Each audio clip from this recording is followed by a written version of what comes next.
Barbie, the Pearl Princess. Adapted by Kristen L. Dumpkin, based on the screenplay by Sidney Clark and Stephen Granite, illustrated by the Occult Design Group. A Golden Book. In the underwater kingdom of Segundia, a beautiful mermaid princess was born with the royal gift of pearl magic. She could make pearls move, dance, and glow in different colors without even touching them. The king and queen were thrilled to have a daughter, but the king's brother-in-law, Caligo, was not happy. Caligo had hoped that his son, Fergus, would one day inherit the throne. But the birth of the princess meant that Fergus was no longer the rightful heir. And so Caligo came up with an evil plan. Caligo ordered a mean old mermaid named Skyla to do away with the princess merbaby. When Skyla snuck into the nursery, however, she instantly fell in love with the baby and decided to save her. She took her far away from the kingdom and the dangerous Caligo. The king and queen were heartbroken. Caligo was pleased that his plan had worked, or so he thought. Skyla named the merbaby Lumina and secretly raised her as her own. Before long, the princess grew into a beautiful young mermaid. Lumina had no idea about her past, but her pearl powers became stronger every day. She loved creating magical pearl hairstyles for her seahorse friend Kuda. The two would dress up and pretend they were royalty. "Do you think we'll ever get to see the castle?" Lumina said to Kuda one day. "Maybe someday," replied Kuda. Meanwhile, at the castle, Caligo was trying to convince the king and queen to give Fergus the Pearl of the Sea, a royal medallion that would make him the kingdom's next ruler. Caligo didn't care that Fergus was a shy young man who only dreamed of becoming a botanist. The king and queen were hesitant, but Caligo convinced them that the kingdom was in need of an heir. "Perhaps it is time," said the queen. The king agreed. The next step of Caligo's wicked plan was in motion. The following day, Murray, an eel who worked for Caligo, arrived in Skyla's cave. Murray told Skyla the king would toast Fergus with a cup of mareberry nectar, and Caligo wanted Skyla to poison it. "Do it, or I'll tell everyone how you did away with the princess," Murray threatened. The eel gave Skyla an invitation to the royal ball. "It's Saturday at the castle." Just then, Lumina came in. "What about the castle?" she asked eagerly. Skyla looked nervously from Lumina to Murray. "And who is this?" asked Murray. Skyla explained that Lumina was her niece, then hurried Murray out of the cave. The eel slithered away, intrigued. "Did he mean the royal castle?" asked Lumina when Murray left. "Are you going there? Can I go? Please?" "Absolutely not," replied Skyla as she packed a bag. "It's far too risky for a young girl. I'll be back in a few days." She kissed Lumina goodbye and headed out the door. A little while later, Lumina found an envelope on the table. It was the invitation to the ball. Skyla had left it behind. Lumina turned to Kuda. "Skyla can't get into the royal ball without this. It's our duty to go after her all the way to the castle if we have to. This is our big chance." Cuda protested, but Lumina was determined. Before long, they were swimming toward the castle. Lumina and Cuda were passing through a dark kelp forest when they suddenly heard a roar. A large, spiky fish jumped out at them. His name was Spike, and he was a stonefish. "You'd better move it," he warned. "Each of my poisonous spikes means a terrible, horrible end for you." Lumina had a feeling Spike was being mean because he was lonely. She believed in leaving things better than she found them, so she quickly waved her hand. Magical pearls zipped out of a pouch she kept around her waist and landed on each of the fish's sharp spikes, making them safe. "Now what am I supposed to do?" cried Spike sadly. "Just be nicer," said Lumina. "Once no one's afraid of you, I bet you'll have loads of friends." "We're heading to the city. There's lots of fish there. You could practice being friendly to them." The three friends swam off together and soon spotted magnificent buildings twinkling in the distance. "The castle!" Lumina cried.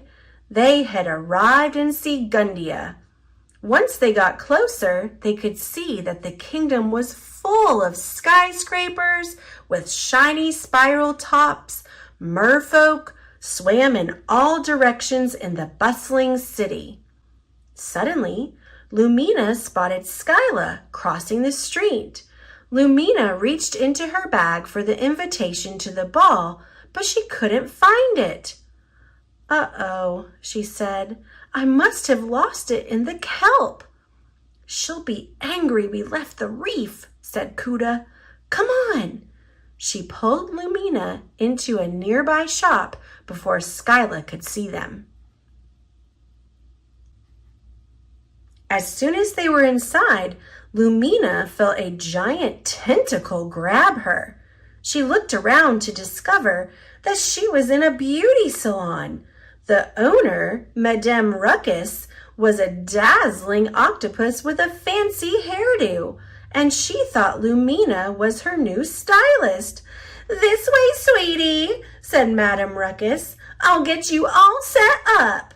She yanked Lumina past manicure and telecure stations and brought her to a styling chair.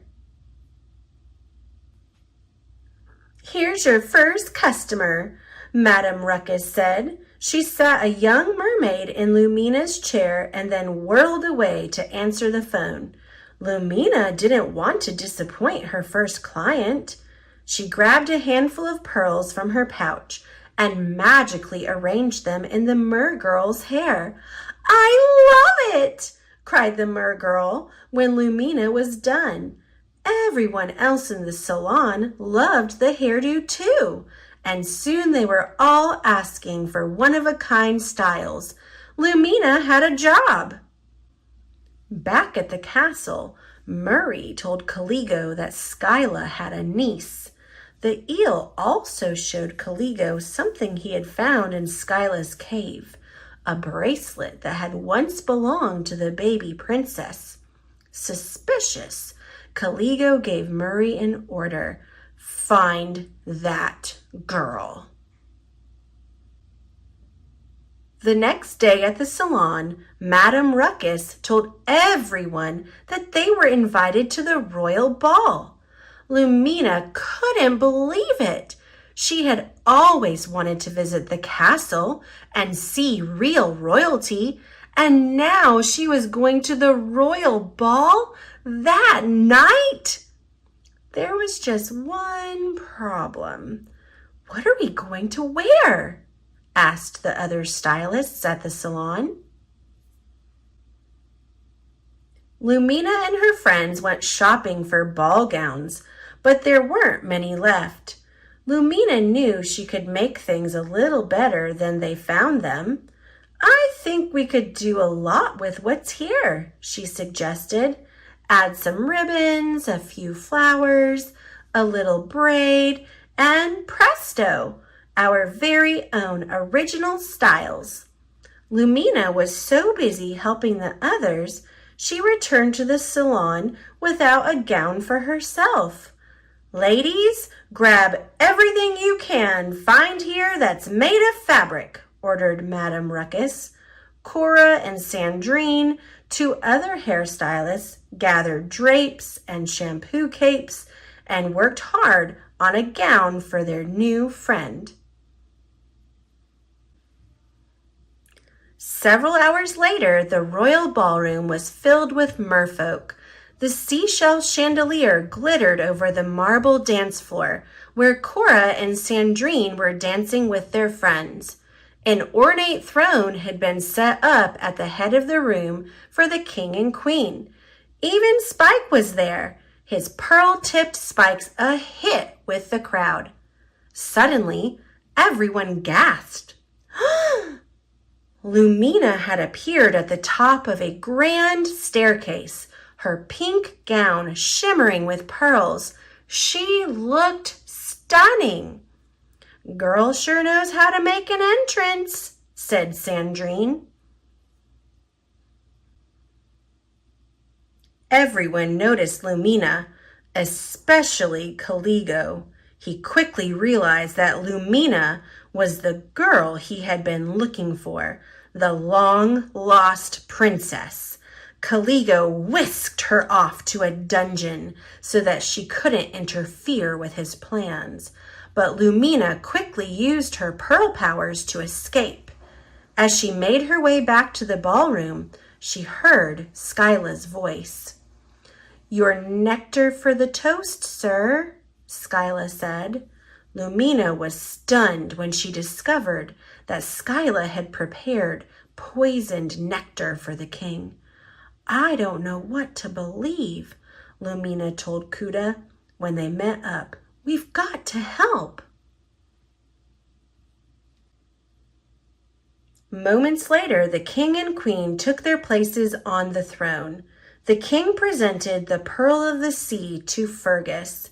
Skyla handed the cup of poisoned nectar to the king as he prepared to give a toast. "To the future ruler of Segundia," said the king. "To Fergus."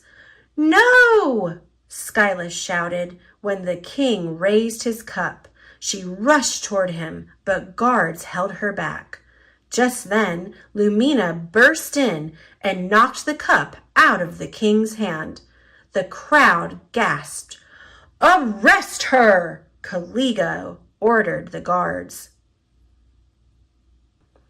"Let her go!" cried Skyla. "She saved the king!" Skyla began to explain that Caligo had ordered her to poison the king's drink. Caligo stopped her by plucking a pearl from one of Spike's poisonous spikes and pushing Skyla right into its tip. "Aunt Skyla!" screamed Lumina. Lumina began to cry. She turned to Spike. "There must be an antidote," she pleaded. "The sulfur lily," said Spike sadly. "But it's extremely rare. I've never even seen it." "There's one right here," said a voice.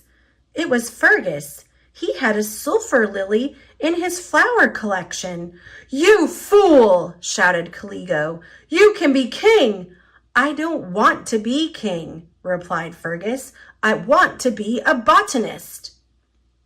Lumina was about to put the sulfur lily on Skyla's wound when Caligo ordered his guards to capture them both. "Don't you touch her!" shouted Lumina. She closed her eyes and summoned every pearl in the room. They whooshed through the crowd and formed a swirling pearl tornado, stopping Caligo's guards. As Fergus knelt down to give Skyla the sulfur lily petals, the king and queen looked at each other. Lumina's pearl powers could only mean one thing. She was their daughter. "Aunt Skyla, please stay with me," urged Lumina. Slowly, the old woman's eyes began to open. She smiled at Lumina. Then she pointed to Caligo. "It was him," said Skyla. "He's the one who ordered me to poison your majesty." "The old hag is delusional," shouted Caligo as he began to move toward the exit. Lumina waved her arms and hundreds of pearls whirled around the villain, blocking his escape. "Guards!" shouted the king and pointed to Caligo and his henchmen. "Lock up these traitors." Then the king turned to Lumina. "You have the royal gift, the pearl magic. Could you be our daughter?" the queen asked. Lumina looked at them in confusion. "She is," said Skyla. "Years ago, Caligo paid me to do away with her, but I couldn't do it, so I raised her instead, away from him. I'm so sorry." "In that case, this belongs to Lumina," said Fergus, and he placed the pearl of the sea around Lumina's neck. Lumina's tail magically glowed blue to pink, then purple to a glistening gold. Then her dress transformed into a pearlescent pink gown, and a sparkling pink tiara appeared on her head. The crowd cheered. "Welcome home," said the king. Lumina couldn't have been happier. She had been reunited with her mother and father and had a royal palace to live in. Skyla and Kuda could even come to live with her. She felt like a princess inside and out. "Music, please," called the king, and the band began to play again. Princess Lumina danced the night away with her family and friends, old and new.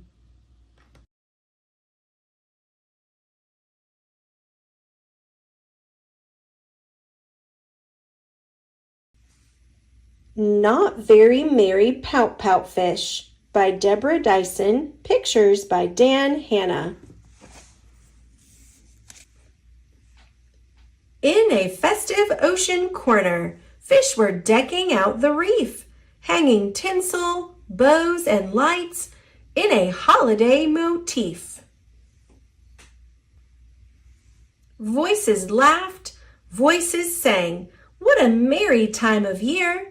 Yet a certain gloomy fish wasn't feeling any cheer. Mr. Fish, with his list, wore a Yuletide pout. "I need presents for my friends, but my time is running out." For a gift should be big, and a gift should be bright, and a gift should be perfect, guaranteed to bring delight. And a gift should have meaning, plus a bit of bling zing. So I'll shop till I drop for each just right thing. At the first store he reached, Mr. Fish's eyes grew wide. The shelves were full of baubles. How could any fish decide? Shiny trinkets, handy gadgets, choices more and more galore. And yet nothing seemed quite right. Guess I'll try the shop next door.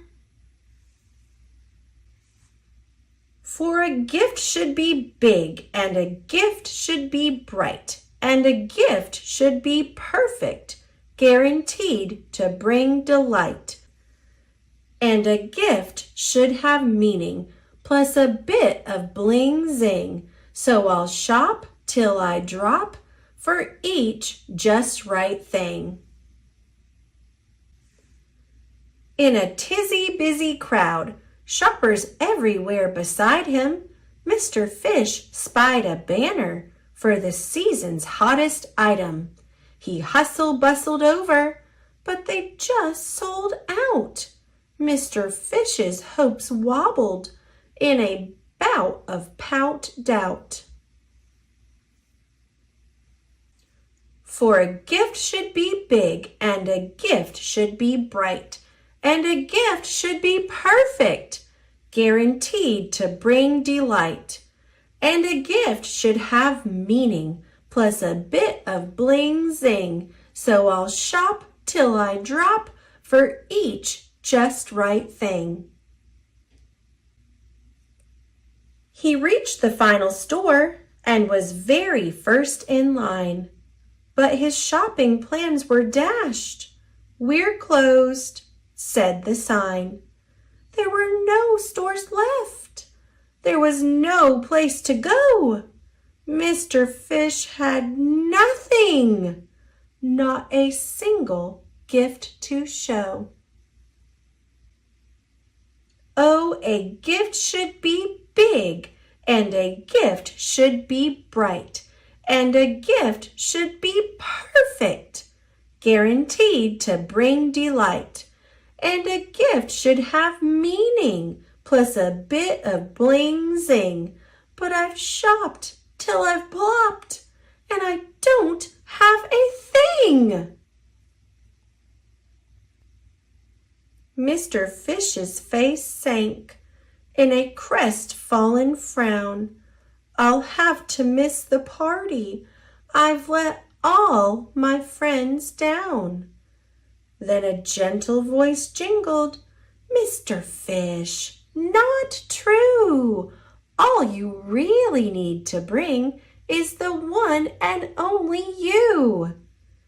If you want to give some presents, it is not too late to start, for the best gifts of all come straight from the heart." With the help of Miss Shimmer, sharing laughter, fun, and grins, Mr. Fish made gifts with his very own fins. Later at the party, Mr. Fish passed them out, and he felt very merry. This is what today's about. For his gifts were big, and his gifts were bright, and his gifts were perfect, and they all brought delight.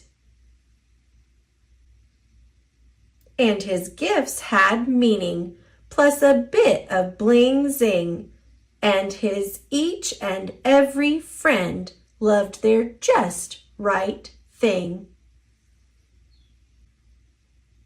All were happy, all were laughing, all were talking, all were singing, all were sharing in the season and the goodwill it was bringing. Mr. Fish joined his friends, and he felt his heart lift. They had peace, joy, and love. What a very merry gift!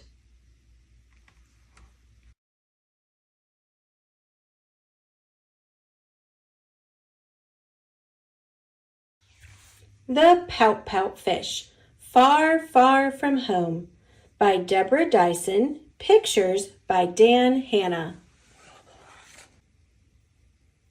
Mr. Fish sent off for flyers, and he studied each location. Then he picked the perfect place for his very first vacation.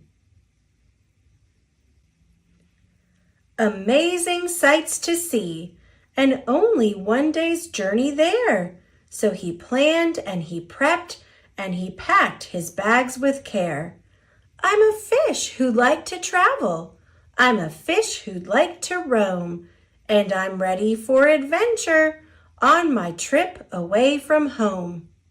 He started bright and early, feeling fresh and fishy fine. And his trip was going great.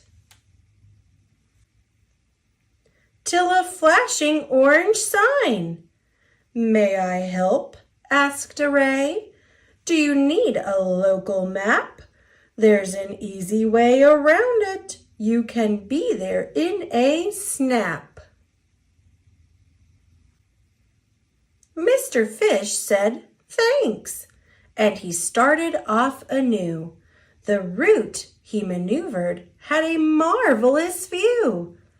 "I'm a fish who loves to travel.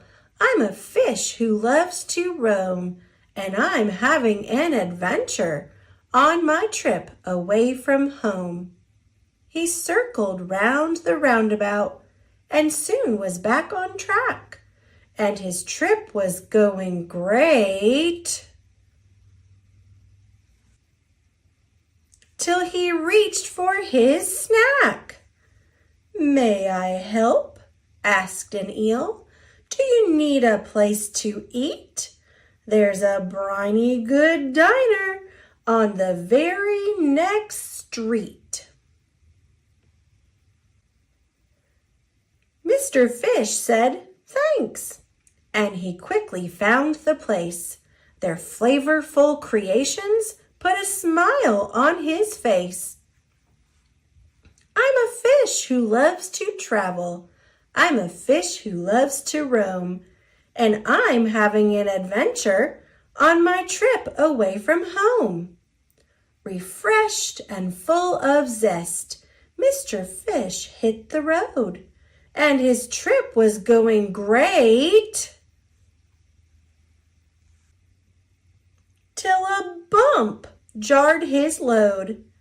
"May I help?" asked a crab. "Seems your luggage overflowed. There's a rest stop ahead, and we can re-secure your load." Mr. Fish said, "Thanks," and they handled the repair. His day had been exhausting, but the end was nearly there. "I'm a fish who loves to travel. I'm a fish who loves to roam, and I'm having an adventure on my trip away from home." He finally reached the lodge, found his room and got unpacked, and his trip was going great till he saw what he lacked. "Oh, I really thought I brought it," and his heart beat faster. "I forgot my snoozy snuggly. My vacation's a disaster." "I don't like to travel, and I don't like to roam.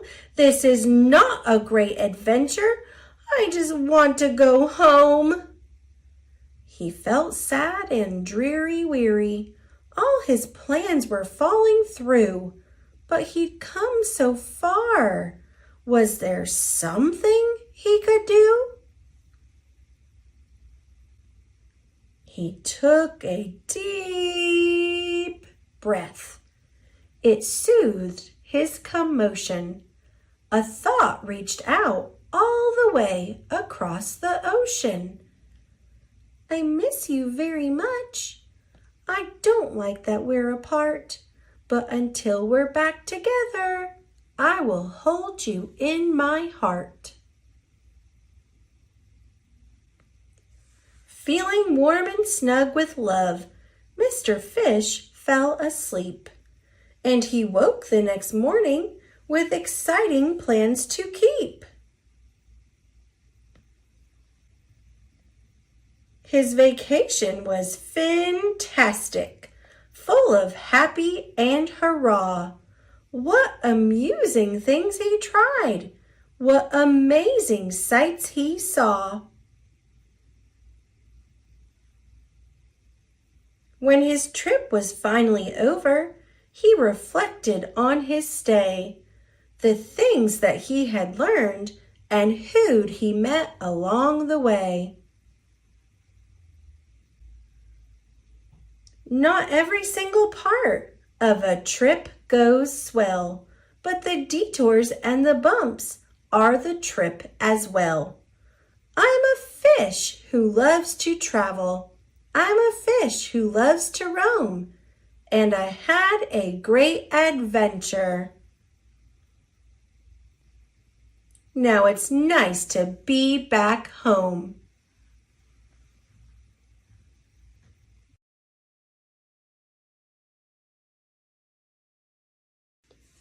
Pout Pout Fish Goes to School by Deborah Dyson.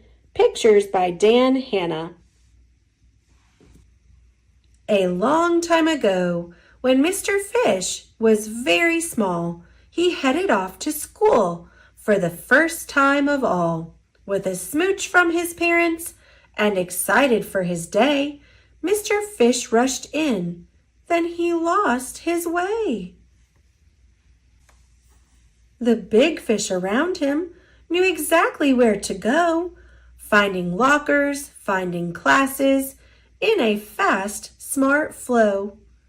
Mr. Fish, left behind, with his grin sinking thin, finally stopped at a doorway, and he shyly looked in. The class was doing writing, and most everybody knew it. So he tried to print his name, but he just couldn't do it. So he flub flub frowned, making blub blub bubbles. Then he plopped down his pencil and he counted off his troubles. Trouble 1, I'm not smart.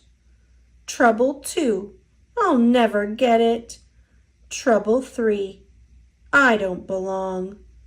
So 4, I should forget it. He floated with a frown down the long corridor. Then he sneak peeked a look through another room door.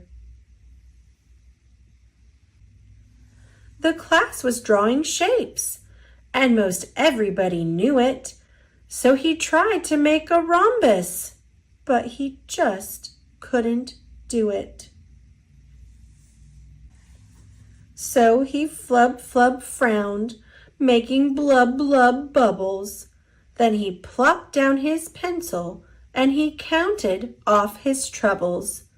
Trouble 1, I'm not smart. Trouble 2, I'll never get it. Trouble 3, I don't belong. So 4, I should forget it. He drifted down the hallway with a doubt face till he spied another doorway. Maybe this was his place. The class was doing math, and most everybody knew it. So he tried long division, but he just couldn't do it.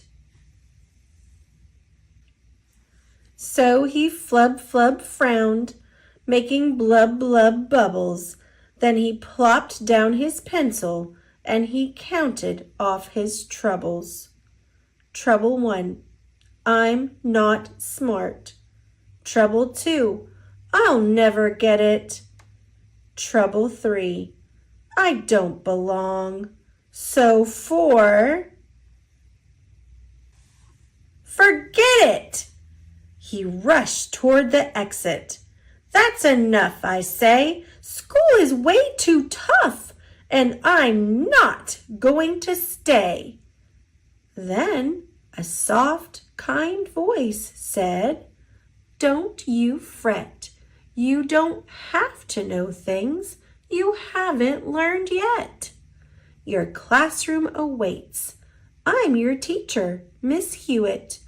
I am here to help you learn, and I know that you can do it. You're a fish who is smart. With practice, you will get it. Young fish, you belong. Don't you ever forget it. The student and the teacher swam a splish, splash, swish to a door with a sign marked Brand New Fish. Miss Hewitt said, "Good morning. I'm excited you're all here. Together we will have a spectacular year." Fact 1. You are smart. Fact 2. You can get it. Fact 3. You belong. So 4. Don't forget it. The class got to work, and Miss Hewitt helped them through it. They listened, then they tried, and everyone could do it. Mr. Fish gave a grin. "Goodbye, Blub Bubbles. No more doubt, worry. No more flub troubles."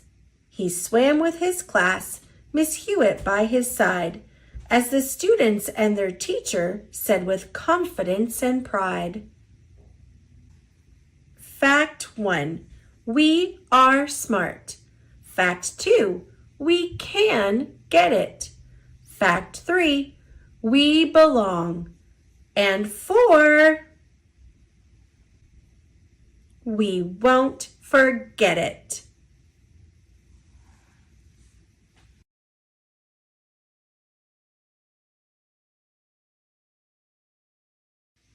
Pout Pout Fish and the Bully Shark by Deborah Dyson.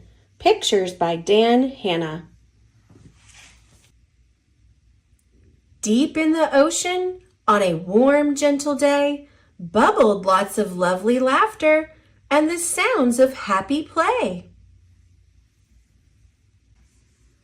Mr. Fish, his pals and buddies were together at the park, having fun and feeling welcome, when along came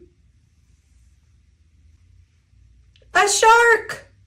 The shark showed his teeth, and he growled as he swam. "Move aside, microfishies. It's my turn. Scram!" Mr. Fish shrank back, and he felt very strange.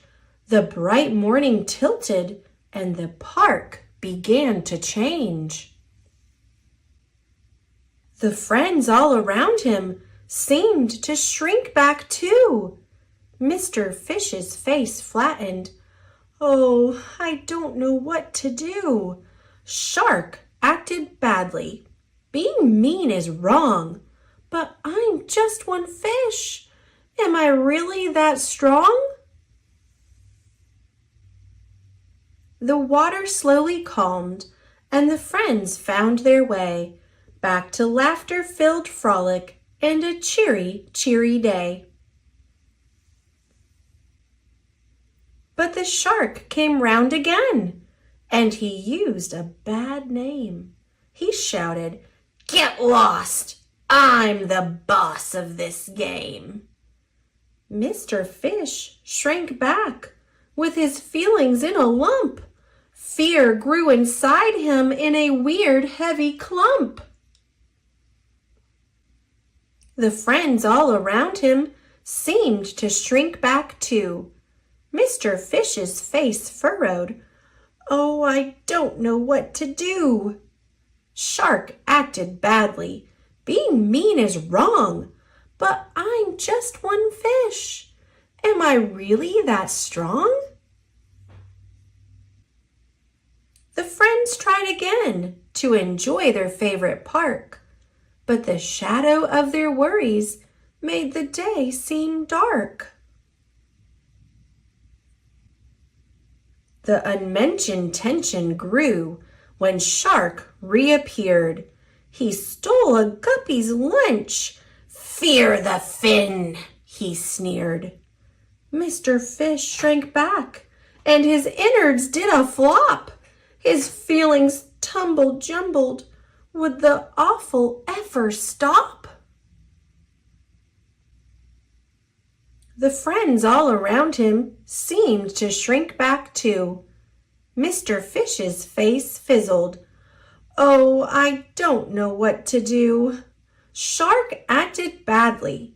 Being mean is wrong, but I'm just one fish. Am I really that strong? He turned to leave the park, feeling sad through and through. Then slowly came a thought. There was something he could do. Words can make a difference when things go wrong. Yes, I'm just one fish, but my voice is strong. Mr. Fish turned back and directly faced the shark. It was time to talk straight about what happened in the park. Mr. Shark, said Mr. Fish, you have broken up our fun. Bully isn't who you are, but it is what you have done.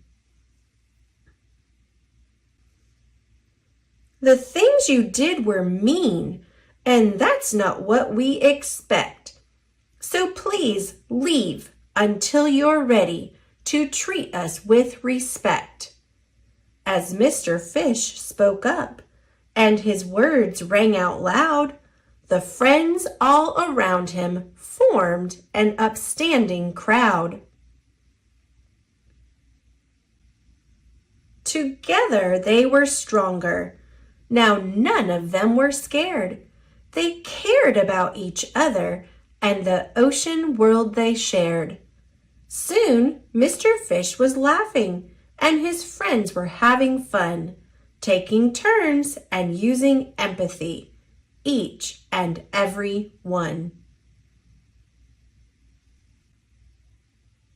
The park filled again with the joyful sounds of play, plus the confidence of knowing how to keep it that way.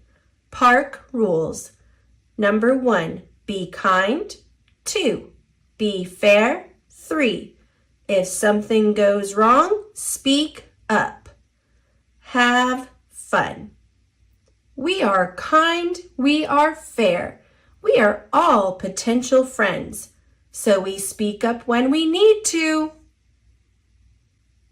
That's how bullying ends.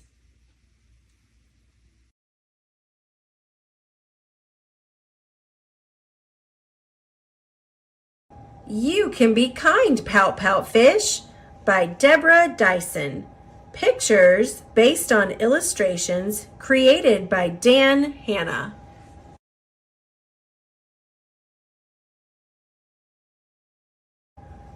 Mr. Fish was about to pout. One friend was unhappy, then 2 friends were, then 3, then 4. Soon the whole class was in a bad mood. The bad mood was big. No one had a smile. No one had a laugh. Mr. Fish sank down. Blub. I do not know what to do. He looked around. One fish cannot change this. Then he had an idea. He tried it. It worked. He tried it again in a new way. It worked. He tried it again in a new way. It worked again. He kept trying. Every time he tried, it worked. It was not hard. It was not hard to be kind. His idea spread. One friend was kind, then 2 friends were, then 3, then 4. Soon the whole class was in a good mood. I can be kind, said Mr. Fish. We all can be kind, said the class. No pout about it.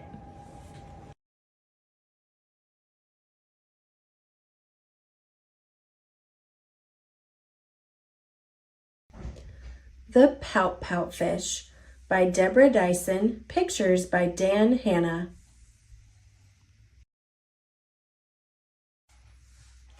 Deep in the water, where the fish hang out, lives a glum, gloomy swimmer with an ever-present pout.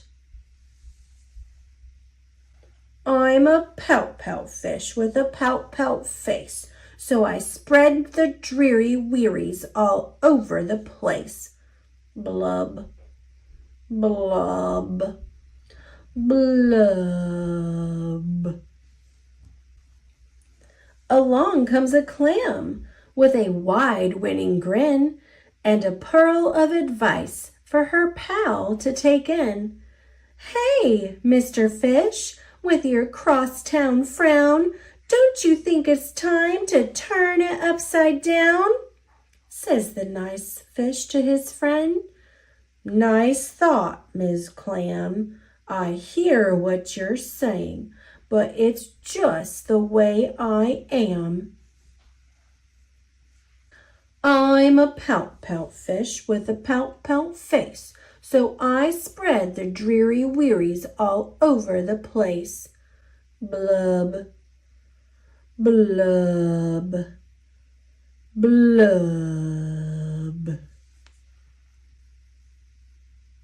Along comes a jellyfish. He floats through the ocean, his tentacles all trailing in a gentle locomotion. Hey, Mr. Fish, with your daily scaly scowl, I wish you would greet us with a grimace and a growl. Says the fish to his friend. Mr. Jelly, I agree. I'd like to be more friendly, but it isn't up to me.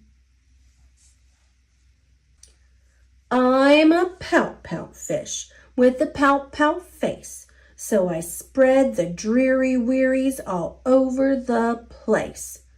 Blub, blub, blub. Along comes a squid, quite a slender, squiggly sight. She is squirmy, she is squelchy, she is slightly impolite. Hey, Mr. Fish, you kaleidoscope of mope, how about a smile, a little joy, a little hope? Says the fish to his friend. Mrs. Squid, I would try, but I haven't any choice. Take a look and you'll see why.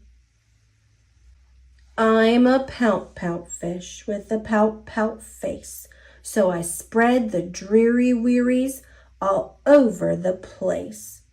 Blub, blub, blub. Along comes an octopus with 8 great arms, covered on the underside with tiny sucker charms. Hey, Mr. Fish, let me tell it to you straight. Your hokey, bulky sulking is an unattractive trait. Says the fish to his friend. Mr. 8, my chum, with a mouth like mine, I am destined to be glum. I'm a pout-pout fish with a pout-pout face, so I spread the dreary wearies all over the place. Blub, blub, blub.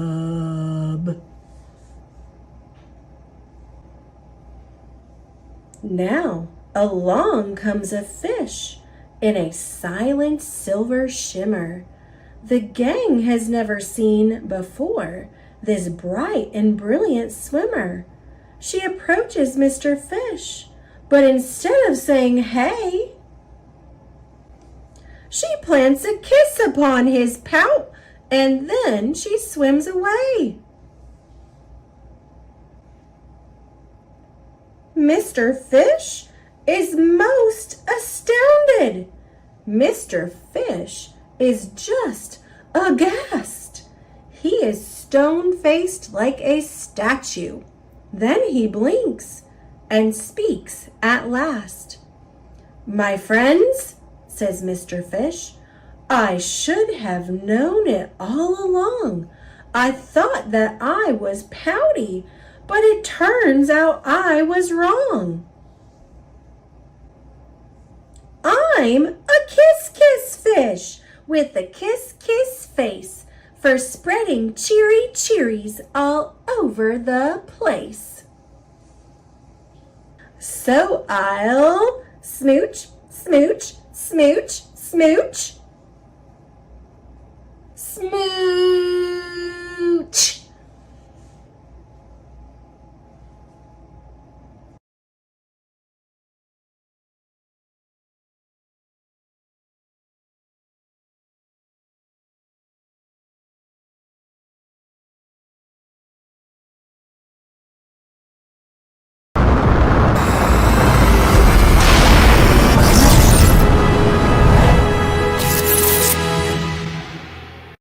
Trick or Treat, Pout Pout Fish by Deborah Dyson. Pictures by Dan Hanna. "Who's that ghost? Is it you, Mr. Fish?" "Maybe you're the goblin with tails that swish." "Is it you in the mask? What a funny frowny face." "Are you saying trick or treat as an astronaut in space?" "Who's at the helm of the spooky submarine?" "It's you, Mr. Fish. Have a happy Halloween."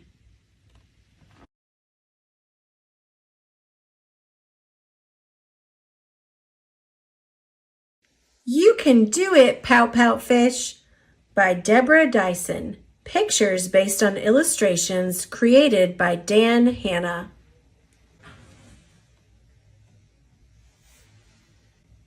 Mr. Fish was about to pout. Then he had an idea. It was a big idea. It was a fun idea. "I can do it," said Mr. Fish. "May I help?" asked Ms. Clam. "No," said Mr. Fish. He did not need any help. "May I help?" asked Mr. 8. "No," said Mr. Fish. He did not need any help. "May I help?" asked Mrs. Squid. "No," said Mr. Fish. He did not need any help. He swam away. He worked, and he worked, and he worked. But his idea did not work. "I can't do it," said Mr. Fish. Blub. He felt alone and sad. "Yes, you can do it," said his friends. "You just need a little help." Mr. Fish and his friends swam away together. They worked and they worked and they worked. Ta-da! "What a great idea," said his friends. Mr. Fish smiled. "What great friends," he said. No pout about it.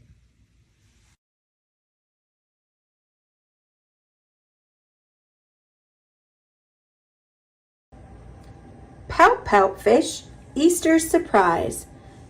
Based on the New York Times best-selling Pout Pout Fish books, written by Deborah Dyson and illustrated by Dan Hanna.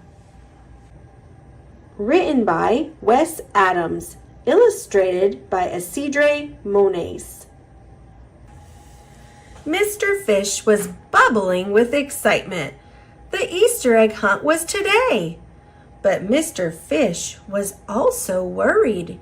Every year, no matter how hard he hunted, he never came home with any eggs.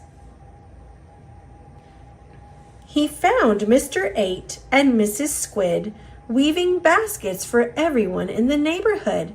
"That looks like fun," said Mr. Fish.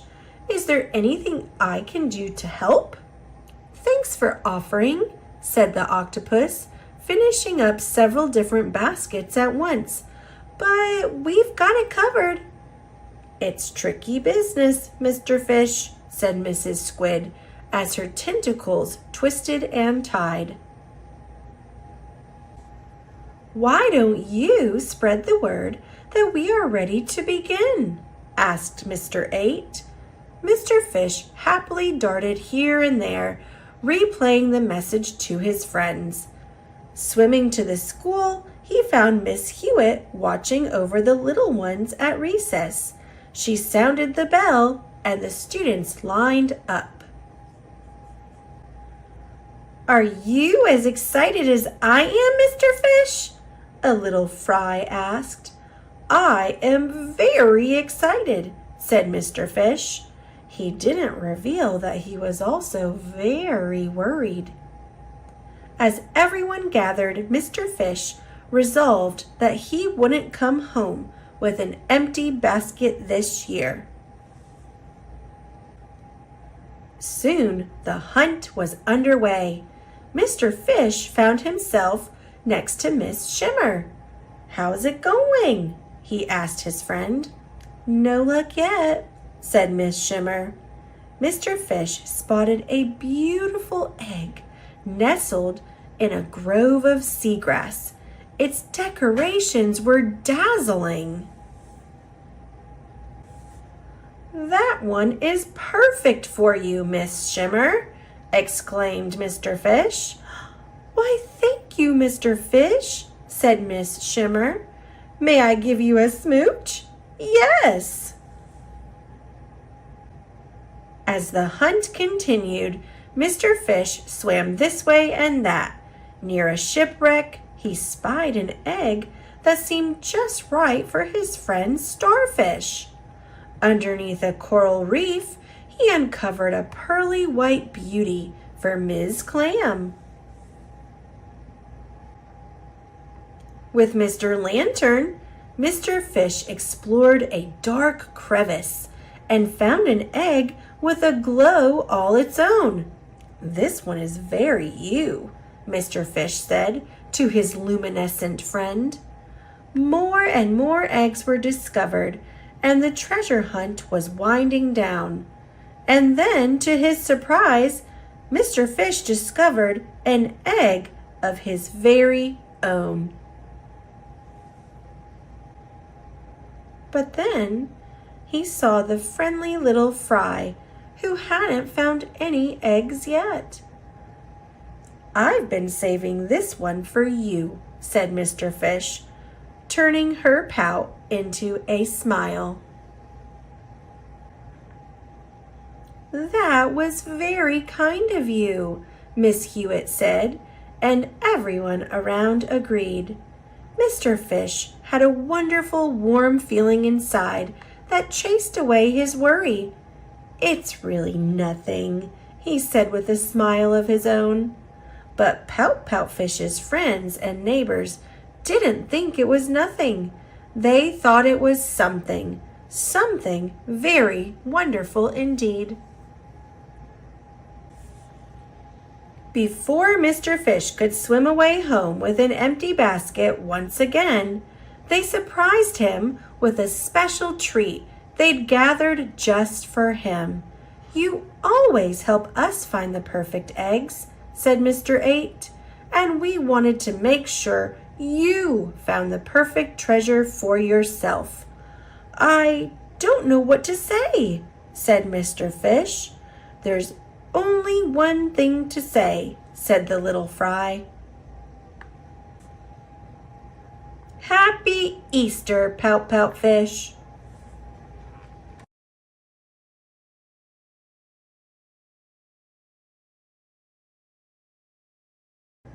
Pout Pout Fish, Lucky Leprechaun. Based on the New York Times best-selling Pout Pout Fish books written by Deborah Dyson and illustrated by Dan Hanna. Written by Wes Adams, illustrated by Isidre Monet.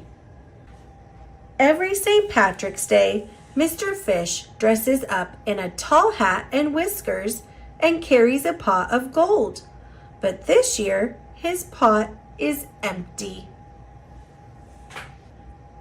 "What a wonderful leprechaun costume," says Miss Shimmer. "But my golden treasure is missing," Mr. Fish says. "Leprechauns always carry a pot of gold." "We'll find it," says his friend. "Wearing green on St. Patrick's Day should bring us all good luck." Mrs. Squid spreads the word. "We're looking for the missing treasure," she says. "Missing treasure?" echoes Ms. Clam. "Oh my!" Besides his treasure, Mr. Fish has also lost his holiday cheer. "We must find the missing gold," declares Mr. 8. Up and down, over and under, the creatures follow one another through the sea. As they parade after the missing treasure, a worried Pout Pout Fish leads the way. Underneath the Emerald Isle, the excited searchers scatter in every direction. "If you were golden treasure, where would you hide?" Mr. Fish wonders. "In the big, big dark," says Mr. Lantern. "Let's see what we can find." Mr. Lantern and a nervous Mr. Fish swim down, down, down, where they discover a wild array of creatures. But not Mr. Fish's special treasure. Mr. Fish is glad to leave the depths behind. "Let's visit my cousins, the oysters," suggests Miss Clam. "They know all about hiding treasures." No luck. Lounging on a sandy bed near the shamrock, the oysters explain that they only know about hiding pearls inside their shells. Mr. Fish's smile goes further upside down. "How about the shipwreck?" says Mr. 8. In the hold of a sunken pirate ship, they find a chest of golden coins. "Is this the treasure you are looking for?" asks Ms. Clam. "No," says Mr. Fish. "I'm going home," says a disappointed searcher heading toward Rainbow Reef. As Mr. Fish watches the small fish swim away, he has an idea. "I think I know where my treasure is." He darts off and the others follow. At the end of Rainbow Reef, in a hidden hollow, Mr. Fish finds what he is seeking.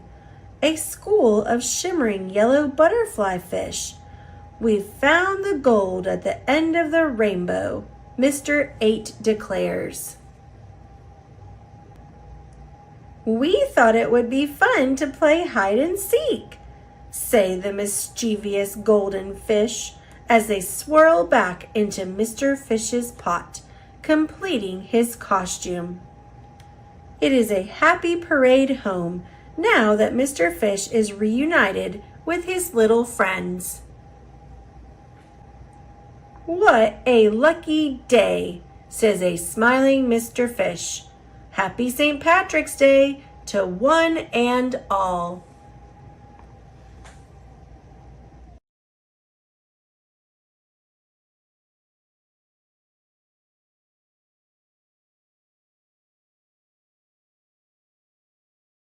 Sweet dreams, Pout Pout Fish. by Deborah Dyson. Pictures by Dan Hanna. Drowsy Mr. Fish, such a tired, sleepy head. Time to get ready for your cozy seaweed bed. Brush your fishy teeth, scrub your fishy face. Fetch your snoozy snuggly from its comfy cubby place. Now a story and a song and a sweet dream's wish.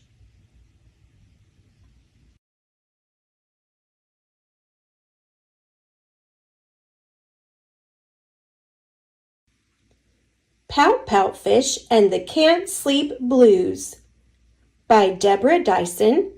Pictures by Dan Hanna. Late one quiet evening in the inky ocean deep, Mr. Fish blubbed, "Oh, I can't get to sleep."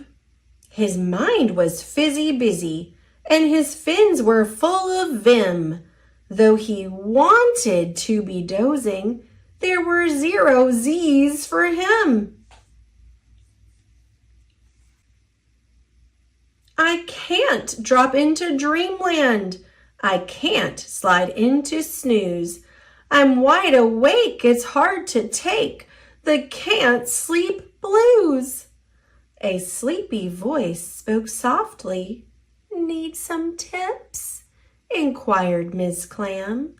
"Just watch and see, and soon you'll be as drowsy as I am."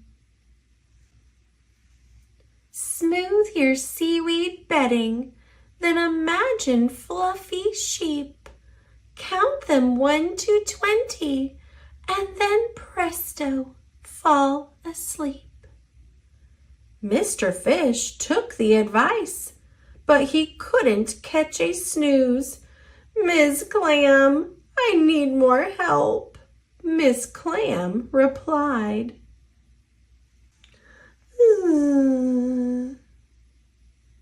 Then a sleepy voice spoke softly. "Here's an even better fix you will love," said Mr. Crab. "All my get-to-sleep quick tricks. Just put on purple PJs and 5 or 6 orange socks. Then soothe your busy thinking on a pillow made of rocks." Mr. Fish took the advice, but he couldn't catch a snooze. "Mr. Crab, what now?" Mr. Crab replied.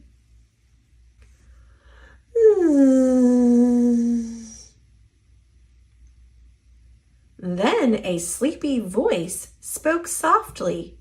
"Here is what I would suggest guaranteed," said Mr. Eel, "to yield a pleasant night's rest. First, ripple to the left, then ripple to the right. Next, swirl in a circle, swoosh, swoosh, nighty-night." Mr. Fish took the advice, but he couldn't catch a snooze. "Mr. Eel, what's the deal?" Mr. Eel replied.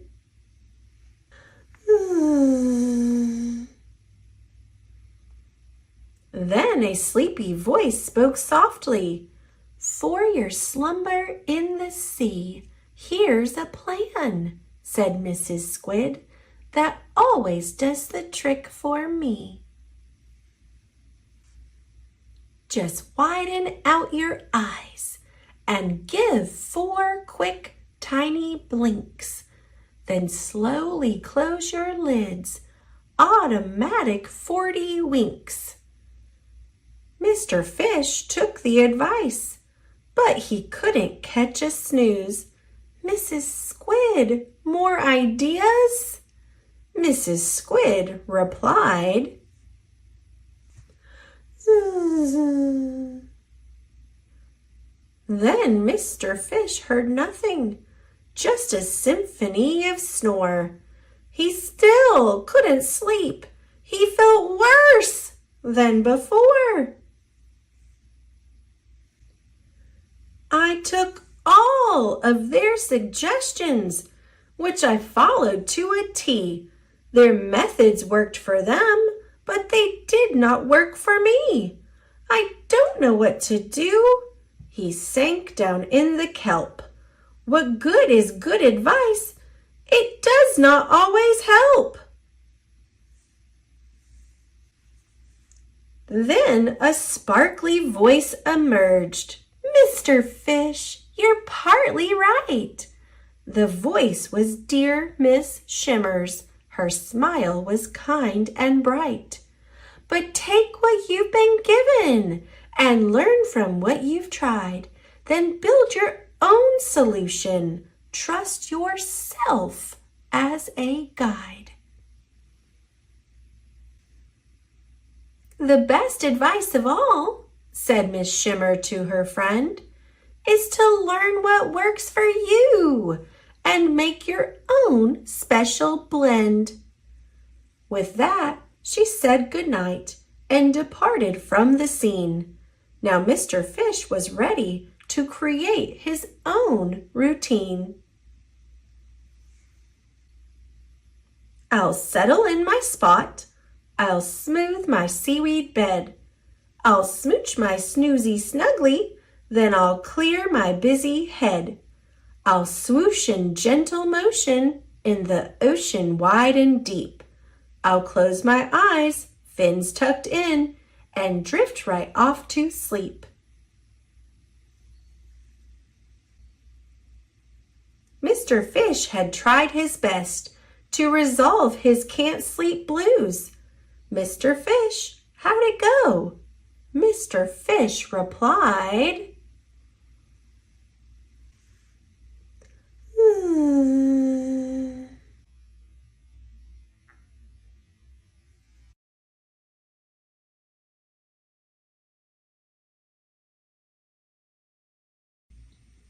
The Pout-Pout Fish and the Worry-Worry Whale by Deborah Dyson. Pictures based on illustrations by Dan Hanna.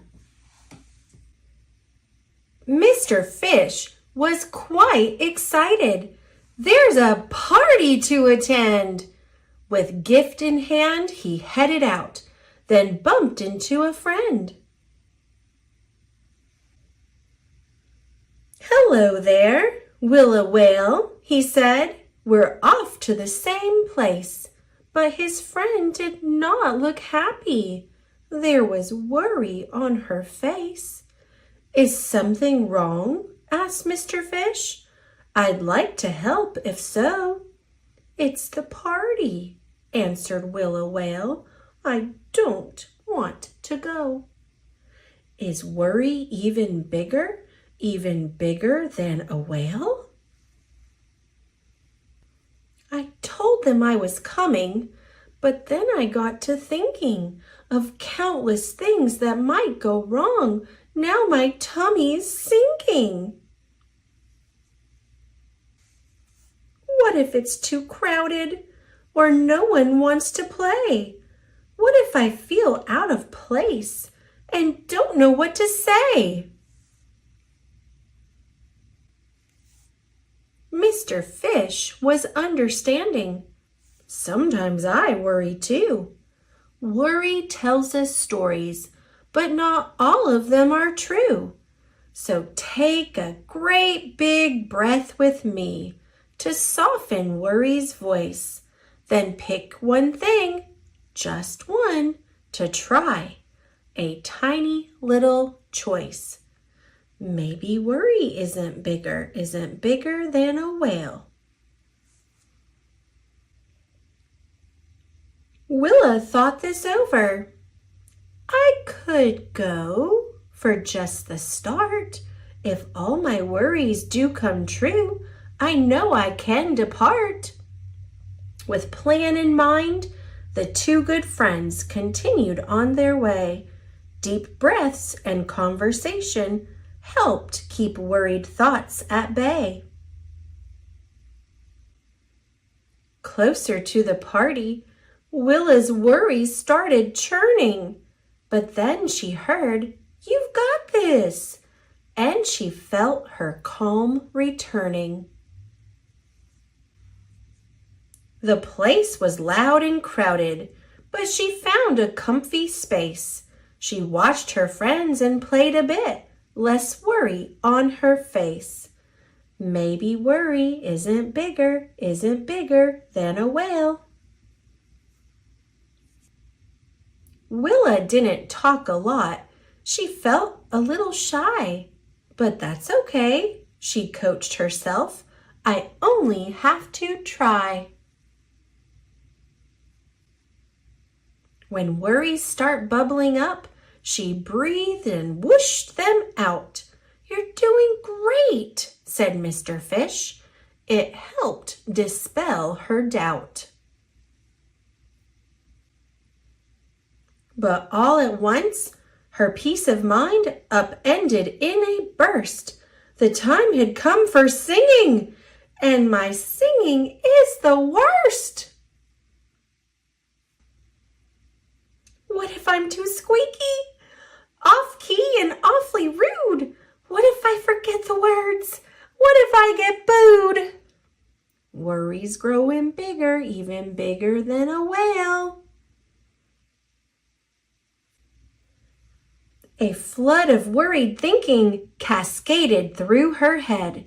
It nearly overwhelmed her, but she made a plan instead.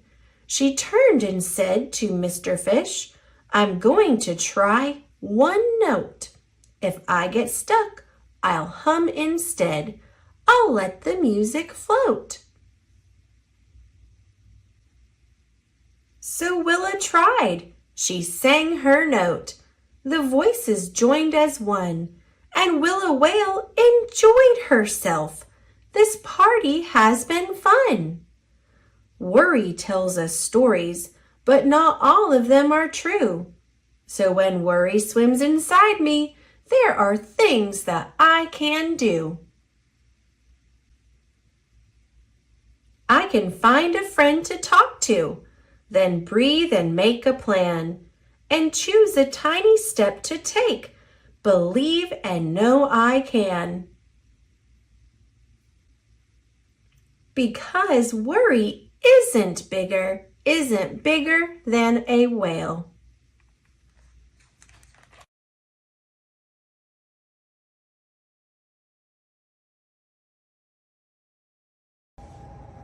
The Pout-Pout Fish in the Big, Big Dark by Deborah Dyson, pictures by Dan Hanna. A doozy of a drowsy made Ms. Clam yawn. Then a big current whooshed, and her pearl was gone. Mr. Fish swam forth. "Miss Clam, don't weep. I will find your pearl. That's a promise I'll keep." He swooped through the water, swishing close to the sand, and he eyed every inch of the busy bottom land. He found a mucky marble where he thought the pearl might be. Then a hidden voice whispered, "It's further out to sea." So he swam a little deeper, where the light grew dimmer. As his heart fluttered, Mr. Fish grew grimmer. "I'm fast as a sailfish. I'm strong as a shark. I'm smart as a dolphin, but I'm scared of the dark." He kept on searching all along the ocean floor, through a reef, through a wreck, swimming far from the shore. Mr. Fish felt a pout-pout poach on his hope. Then the whisper from before said, "It's down beyond the slope." So he swam a little deeper, where the light grew dimmer. As his heart fluttered, Mr. Fish grew grimmer. I'm fast as a sailfish. I'm strong as a shark. I'm smart as a dolphin, but I'm scared of the dark. A whirl of wriggly worms made a search team swirl, and they helped with the hunt for the gone pearl. But nothing was discovered. Mr. Fish felt despair. Then that soft voice whispered, "In the trench, check there." So he swam a little deeper, where the light grew dimmer. As his heart fluttered, Mr. Fish grew grimmer. I'm fast as a sailfish. I'm strong as a shark. I'm smart as a dolphin, but I'm scared of the dark. I won't keep swimming in this heap deep black. I know I made a promise, but this fish is heading back. Then a whisper, now familiar, whisked away his dread. "You can do it, Mr. Fish," her sweet voice said. Though there wasn't any light, not the smallest slim glimmer, Mr. Fish felt braver. Cheered on by Miss Shimmer. "Two are faster than a sailfish. Two are stronger than a shark. Two are smarter than a dolphin. Two are bigger than the dark." So they swam down together, holding fin to fin, when suddenly, amazingly, light shone in. Mr. Fish said, "Yes." Miss Shimmer shouted, "Yay!" There's Ms. Clam's pearl. Hooray! Hooray! They smooched Mr. Lantern. Then they smiled as they swam, weaving back through the water to a happy Ms. Clam. The whole gang gathered, feeling glorious and proud, and they swam in a circle as they sang out loud. "The ocean is wide and the ocean is deep, but friends help friends, that's a promise we keep.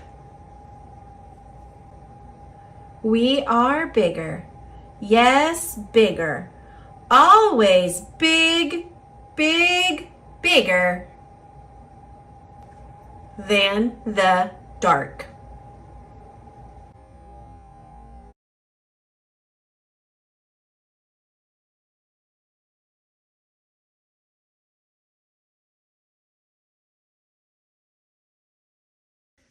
Misunderstood Shark, written by Amy Dykman, illustrated by Scott Magoon. Here we go. Underwater World with Bob, broadcasting live in 3, 2, 1. Hey, who did this? Misunderstood Shark, starring Shark. Hello, people. Today on Underwater World with Bob, fun facts about shark. Shark! The people are watching. Don't eat that fish in front of the people. The people can see me. You misunderstood. I wasn't gonna eat him. I was just showing him my new tooth. Fun fact about that, sharks can grow and lose 30,000 teeth in their lifetime. Can I faint now? 30 30,000? Shark's tooth fairy must be exhausted. Fine, Shark. Maybe you weren't going to eat that fish. Shark? Where's Shark? Oh, no. Shark! Not the baby seal! Don't eat the baby seal in front of the people! The people? You misunderstood! I wasn't gonna eat her. I was just helping her find her family. Thanks, Mr. Shark. You're my favorite. You're my favorite too. Fun fact about that. A great white shark can eat 22,000 pounds of food in a year, and seals are their favorite. What did the shark say after he met a seal? Burp. People, I may have misunderstood Shark. Shark? Where's Shark now? What is it, Shark? Sniff. What do you smell, Shark? Tell us what you smell, Shark. I smell blood. Oh, fun fact about that. Some sharks can smell a single drop of blood in 1,000,000 drops of water. Forget the fact he smells blood. Get out of his way. No, Shark. Don't eat the people in front of the people. Blood, blood, blood, blood, blood, blood. I brought boo-boo strips. Shark! Run for your lives! Wait. I was just trying to help, but the people misunderstood me too. The ocean gets its saltiness from the tears of misunderstood sharks. I read that somewhere. All 3 of my little squid hearts are breaking. I wasn't gonna eat the people. I wasn't even gonna bite them a little.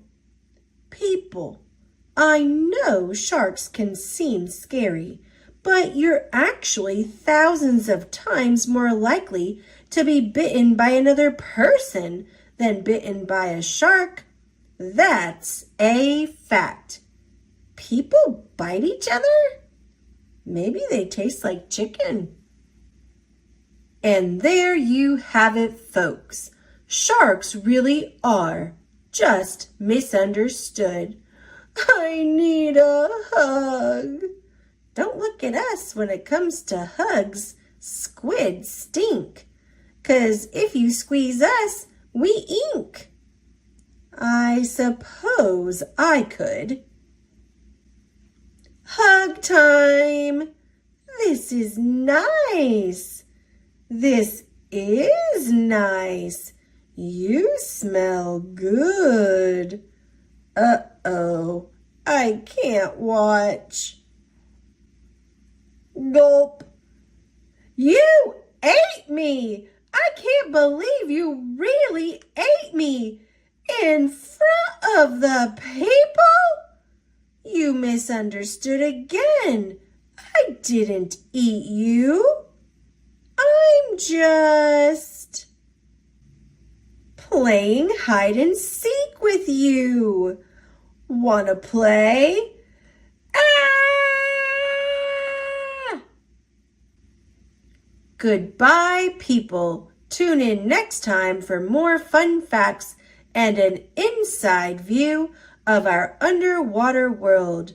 When you talk, it tickles. That's a wrap.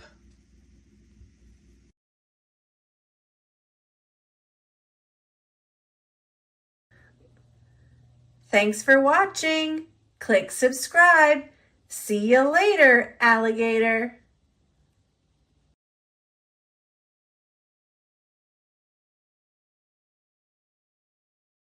Clark the Shark, written by Bruce Hale, illustrated by Guy Francis. In all the wide blue seas, in all the wide blue world, the top school for fish was Theodore Roosterfish Elementary. And of all the fish at Theodore Roosterfish, the biggest and the strongest was Clark the Shark. Clark loved school, and he loved his teacher, Mrs. Inkydink. He loved to play upsy-downsy and spin-em-a-jig with his friends. Clark loved his life. "School is awesome!" shouted Clark the Shark. "Less shouting, more reading," said Mrs. Inkydink. "Lunchtime is sweet!" yelled Clark the Shark. "Munch your own lunch," said his best friend Joey Mackerel. "Recess rocks!" bellowed Clark the Shark. "You are playing rough, Clark," cried the other kids. Yes, Clark loved his life with all of his sharky heart, but he loved everything way too much. He was too loud, he was too wild, he was just too much shark for the other fish to handle. After a while, no one would play with Clark. No one ate lunch with him. No one sat with him at circle time. Even his best friend, Joey Mackerel, said, "Cool your jets, Clark. You're making me crazy." One day, Clark asked Mrs. Inkydink, "What's wrong with everyone?" Mrs. Inkydink patted his fin. "Clark, sometimes you play too hard. You munch too hard, and gosh, you even help too hard." "But life is so exciting," said Clark. "There's a time and a place for everything," said Mrs. Inkydink. "And sometimes the rule is stay cool." At recess, Clark tried to stay cool, but he pushed the swing with too much zing. "Sorry," said Clark. "I forgot." "Yikes!" cried Joey Mackerel. At lunch, Clark tried to stay cool, but everything smelled so good that he munched a bunch of lunches. "Sorry," said Clark. "I forgot." "We're starving," said his friends. In class, Clark tried to stay cool, but a good book got him all shook up. "Now, Clark," said Mrs. Inkydink, "this isn't the time or the place. Tell me, what's the rule?" "Stay cool," said Clark. "Hey, that rhymes," he cried. Then Clark got a big idea in his sharky head. "Maybe if I make a rhyme, I'll remember every time," he thought. The next day, he put his plan to work. In class, when lessons got exciting, Clark wanted to bounce up out of his seat. Instead, he told himself, "When teacher's talking, don't go walking." And what do you know? It worked! "Attaboy, Clark," said Mrs. Inkydink. Clark smiled. Lessons are fun. At lunch, everything smelled so yummy. When Clark wanted to eat and eat and never stop, he told himself, only munch your own lunch. And it worked again. Way to go, Clark, said his friends. Clark grinned. Lunch is fun. At playtime, Clark told himself, easy does it. That's the way. Then my friends will let me play. And playtime was fun. Once more, Clark loved his life. But then a shadow fell across the playground. A ginormous shadow with tentacles galore. It's a new kid, and he looks scary, cried Joey Mackerel. Swim for your lives! The squid squashed the slide, and it snapped off the swings. Oops, my bad, said the new kid. Wait, said Clark. He just wants to play. Let's find a way. And he swam at the new kid with all his might. Clark played harder than he ever had before. Upsy-downsy and spin-em-a-jig. Why, he even made up a new game, Tail-wumpa-lumpus. Wow, that was fun, said the new kid breathlessly, and he settled down. If you want to come to school, you've got to stay cool, said Clark. That's right, Clark, said Mrs. Inky-Dink, and thanks for taking care of our new classmate, Sid the Squid. Hooray for Clark the Shark! Everyone cheered. That night, Clark's mother asked, What did you learn at school, dear? There's a time and a place for everything, Clark said. Sometimes you stay cool. But sometimes a shark's gotta do what a shark's gotta do.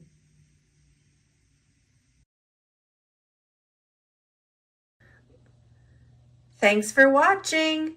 Click subscribe. See you later, alligator.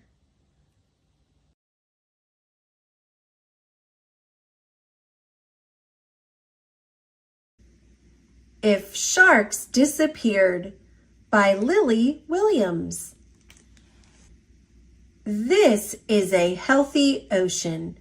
It's a balanced environment where many different animals and plants thrive. The ocean is home to a lot of creatures. Big, small, slimy, cute, and scary. Sharks have helped keep our oceans balanced for about 450 million years. Over that time, they evolved into the more than 400 different species that exist today. Sharks are apex predators, which means they are at the top of the food chain in their ecosystem, the ocean. Losing an apex predator species can cause devastating effects in an environment. Today, roughly between 1/4 and 1/3 of shark species are vulnerable to extinction because of overfishing. What could happen if this continues and sharks disappear altogether? If sharks disappeared, the ocean would no longer be balanced.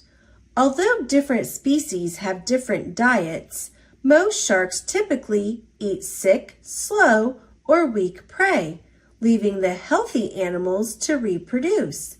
If sharks disappeared, the populations of seals, sea lions, and other pinnipeds would potentially explode.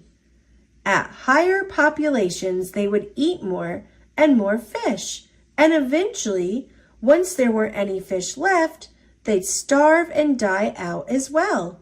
If fish and pinnipeds disappeared, plankton, which is what many fish that are lower on the food chain eat, could quickly grow out of control. That could make the ocean a thick sludge. Nothing could survive in this water. If the ocean became unlivable, many species of land animals that rely on the ocean for food, such as seabirds and polar bears, could starve and die out. The loss of those animals could cause still more species farther inland to die out. This pattern of cause and effect, called a trophic cascade, could spread like a wave across countries and continents until animals around the globe were affected, from bees to birds to bears, and eventually to us. All species depend on one another to survive by keeping our planet's ecosystems in balance. And luckily, today, sharks still exist. Sharks inhabit all the oceans on Earth. If we remember that we are all connected, and if we work together, sharks and our whole planet as we know it will thrive, and maybe we'll see that what once seemed so scary isn't so scary after all.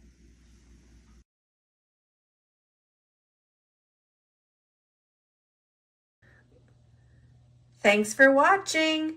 Click subscribe. See you later, alligator.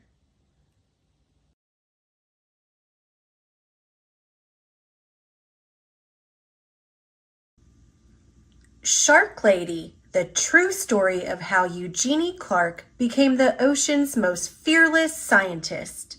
Written by Jess Keating. Illustrations by Marta Alvarez Miguens. It was Saturday, and Eugenie wanted to stay at the aquarium forever. She wanted to smell the damp, salty air and stare at the glittery rainbow of fish. She wanted to keep watching her favorite animals, the sharks. Eugenie pretended she was walking on the bottom of the sea. What would it be like to swim with her sharks? To breathe underwater with gills of her own? More than anything, she wanted to find out. When the summer came, Eugenie's mother took her to swim at the beach in Atlantic City. Stuffing sticky gum into her ears to keep the water out, Eugenie dove down, down, down. The salt stung her eyes, but she didn't want to miss a single fish. Constellations of sea stars speckled the pebbled sand.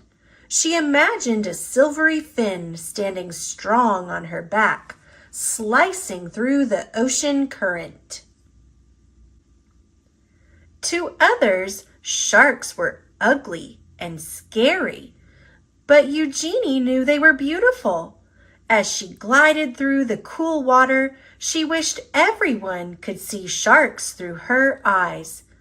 But the sharks were only in her mind, for now. Eugenie decided to learn everything she could about them. This time into books. Whale sharks, nurse sharks, tiger sharks, lemon sharks. Eugenie wanted to know about them all. She also joined the Queens County Aquarium Society as its youngest member. Eugenie's notebooks filled with sharks. They swam in her daydreams and on the margins of her pages. At home, Eugenie's mother surprised her with an aquarium of her own. A 15-gallon tank was much too small for sharks, but Eugenie saved her allowance to buy guppies, clownfish, and coral red snails. It felt as big as an ocean in her room. Their small apartment became an aquarium, a laboratory, and a sanctuary. As she grew older, many were still telling Eugenie what to do. Forget those sharks. Be a secretary. Be a housewife.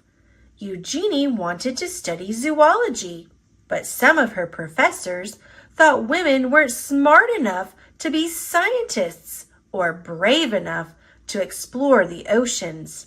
And they said sharks were mindless monsters. Eugenie knew better. Her dream was as big as a whale shark. So again, Eugenie dove. She plunged into every course she could. Her laboratory became her home. From sunrise to sunset, she studied how fish grow, how they behave, and how they were put together, both inside and out. Despite all of the people who didn't believe in her, Eugenie was becoming one of the smartest students in her field. Even after she earned her degree, many still doubted her. But Eugenie's work was just beginning. Eager to make discoveries of her own, Eugenie finally dove into the open ocean. In the Red Sea, Eugenie collected hundreds of fish, including 3 new species that had not been discovered before: Red Sea sand diver, barred xenia pipefish, volcano tripplefin. On a research mission exploring the Palau Islands, Eugenie was diving alone when she encountered her first ever wild shark. She wasn't afraid. Instead, she thought it was beautiful. In Isla Mujeres, she dispelled the myth that sharks must keep moving to stay alive when she swam through dark caves, still and silent, full of resting sharks. Eugenie's daring heart grew bolder with each dive. Soon they began to call her Shark Lady. Eugenie had proven she was smart enough to be a scientist and brave enough to explore the oceans. As her courage grew, she began to love and understand her beloved sharks more and more. But she never forgot many still believed that sharks were mindless killers. Because of their scary reputation, humans were hunting sharks all over the world. Eugenie knew that sharks weren't stupid or mean. She was determined to prove everyone wrong. Eugenie fished through her mind and devised a brilliant experiment. Could she train a shark the way a person trains a dog? Were sharks much smarter than anyone knew? They were. Eugenie was the first scientist in the world to train sharks, and even learned they could remember their training for at least 2 months after. Sharks were not mindless killers. Sharks were beautiful. Sharks were smart. They deserved to be studied, protected, and loved. And Eugenie's dream was now a dream come true. Eugenie Clark Timeline. May 4th, 1922. Eugenie is born in New York. Her mother, Yumiko, was of Japanese descent. Her American father, Charles Clark, passed away before Eugenie was 2 years old. 1931. Eugenie visits the New York Aquarium at Battery Park and sees living sharks for the first time. Eugenie's mother buys her a 15-gallon aquarium as an early Christmas present. 1942. Eugenie earns her Bachelor of Arts in Zoology from Hunter College. 1946. Eugenie earns her master's degree in zoology. 1950. Eugenie becomes Dr. Eugenie Clark, earning her doctorate in zoology and a scholarship to study fish in the Red Sea. 1953. Eugenie publishes her first book, Lady with a Spear. 1959. Eugenie discovers the belted sandfish, a species of fish that can change its sex in as little as 10 seconds. Eugenie's groundbreaking work on lemon sharks is published. She is the first scientist to train sharks to push a target or ring a bell to receive food. 1968 to 1969. Eugenie becomes a professor of zoology at the University of Maryland. Eugenie publishes a second book of her adventures called The Lady and the Sharks. Eugenie begins writing columns and articles for National Geographic magazine. Eugenie discovers the Moses sole, produces toxins that repel sharks. 1973. Eugenie enters an underwater cave in the Yucatan Peninsula, full of resting sharks. She is the first to study them. 1981. Eugenie hitches a ride on the back of a whale shark. 1983. Egypt's first national park, the Ras Mohammed National Park, is established partly due to Eugenie's work in the area. She is a strong advocate for conservation and loves the beauty and diversity of the Red Sea. 1986. Eugenie dives deep on her first trip in a submersible. In her life, she will make over 70 submersible dives to explore the ocean. These trips take her up to 12,000 feet deep. 1999. Eugenie moves to Sarasota with her family and begins working at the Mote Marine Laboratory. 2004. Eugenie injures her ankle on a diving expedition and is seen by doctors. They discover she has lung cancer and she is treated with chemotherapy. May 2014. Eugenie celebrates her 92nd birthday by scuba diving with a group of divers in Jordan and Israel. February 25th, 2015. Eugenie Clark passes away in her home in the company of her family.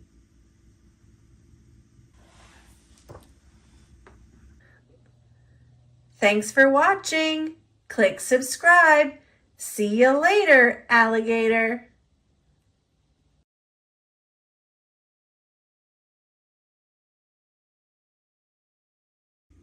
The Three Little Fish and the Big Bad Shark by Ken Geist and Julia Gorton.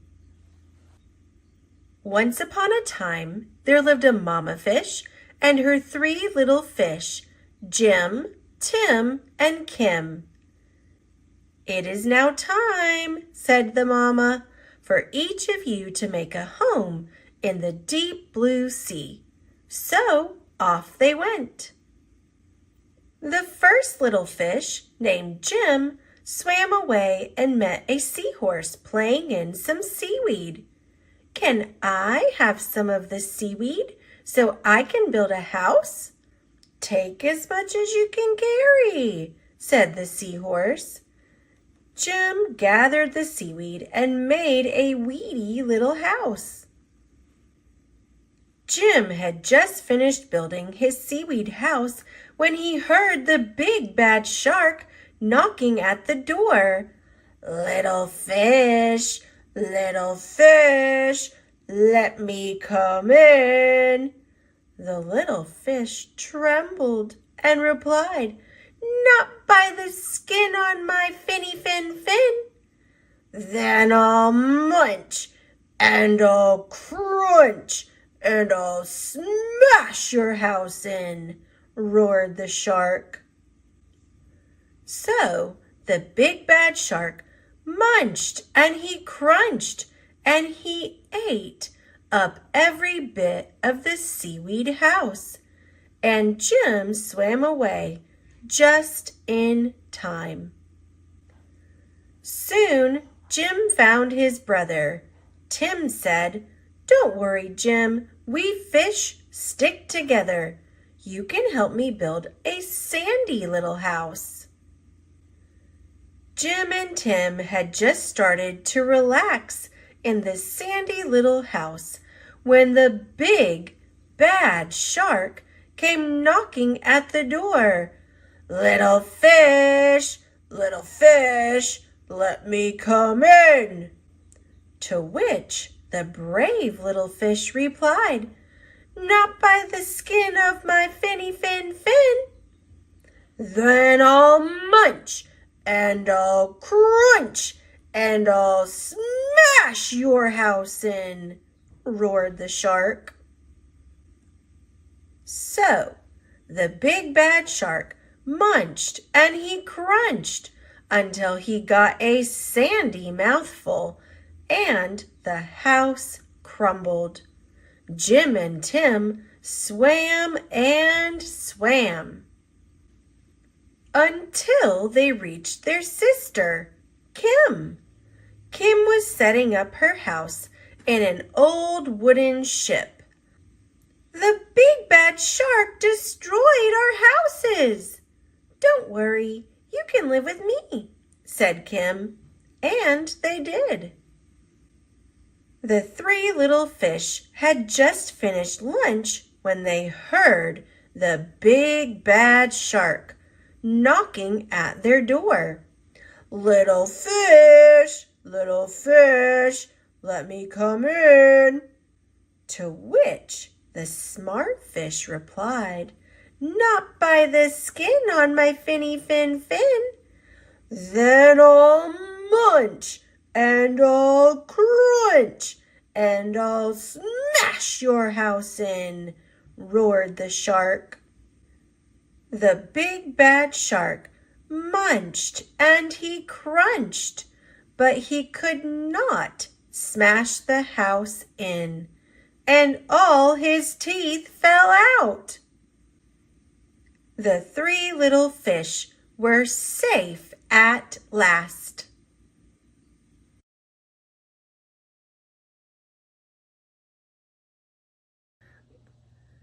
Thanks for watching. Click subscribe. See you later, alligator.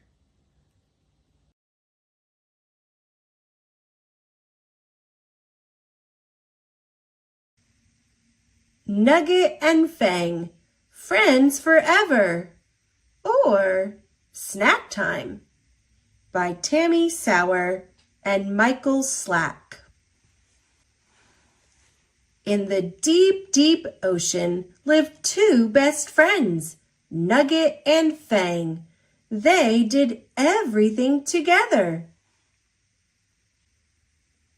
They swam over, glug. They swam under, glug, glug. They swam all around, glug, glug, glug. Life was close to perfect. Until it was time for Nugget to go to school. On Monday, Nugget was busy with reading. Today's story is about three little minnows and a big, bad shark. A big, bad shark? Ha! Said Nugget. Impossible. Nugget was busy with math. 1 + 1 = 2. 2 + 2 = 4. But what if there were 10 minnows and a shark came along and ate 4 of them? How many minnows are left? Is this a trick question? A shark would never do that, said Nugget. and Nugget was busy with science. Sharks are scary. Here's the proof. Marine food chain. Shark. The stuff on that poster isn't true, said Nugget. My best friend is a shark. Have you lost your gills? Sharks and minnows can't be friends. Hello, sharks eat minnows. Nugget was shocked and apparently delicious. That afternoon, Nugget explained it all to Fang. Sharks are toothy, sharks are scary. Sharks and minnows can't be friends. Sounds fishy to me, said Fang. It's true, see, said Nugget. He held up his test. Then he swam far, far away. Fang's heart sank. There was nothing he could do about being toothy, but he needed his best buddy back. He had to prove he wasn't scary. On Tuesday, Minnie Minnows had a surprise visitor. A very big surprise visitor. The visitor gave Nugget his friendliest smile. Shark! Swim for your lives!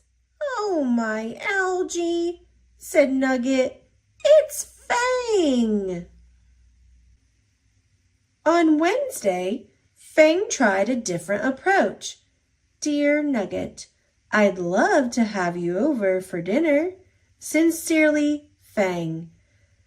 He wants to eat you for dinner? Holy mackerel, said Nugget. On Thursday, Fang tried everything he could think of. A tattoo, a special delivery. You're fantastic. A song and dance, but nothing worked. On Friday, Fang was out of ideas. All alone, he swam over. Blub. He swam under. Blub, blub. He swam all around. Blub, blub, thwomp. Life was not even close to perfect.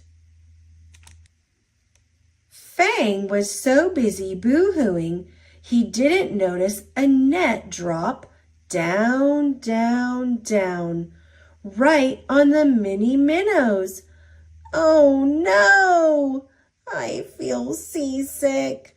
We're the catch of the day! The net pulled up, up, up. Somebody help! Fang squinted. Nugget? He had to do something. But what? Fang fanned his gills. He wrung his fins. Then, ping! Fang had a plan. Danger, shark sighted. Big, sharp teeth. Fang's big, sharp teeth chomped. Fang's big, sharp teeth chewed. Fang saved the Minnie Minnows. All the minnows stared. I know, said Fang. I'm toothy, too scary, too shark. Wait! Nugget swam toward Fang. There were 10 minnows, he said, and a very special shark came along. How many friends are there all together? There was only one answer. In the deep, deep ocean lived 11 friends. They swam over, glug. They swam under, glug, glug. They swam all around, glug, glug, glug. And everyone was all smiles, especially you know who. Fang's food chain. Thanks for watching. Click subscribe.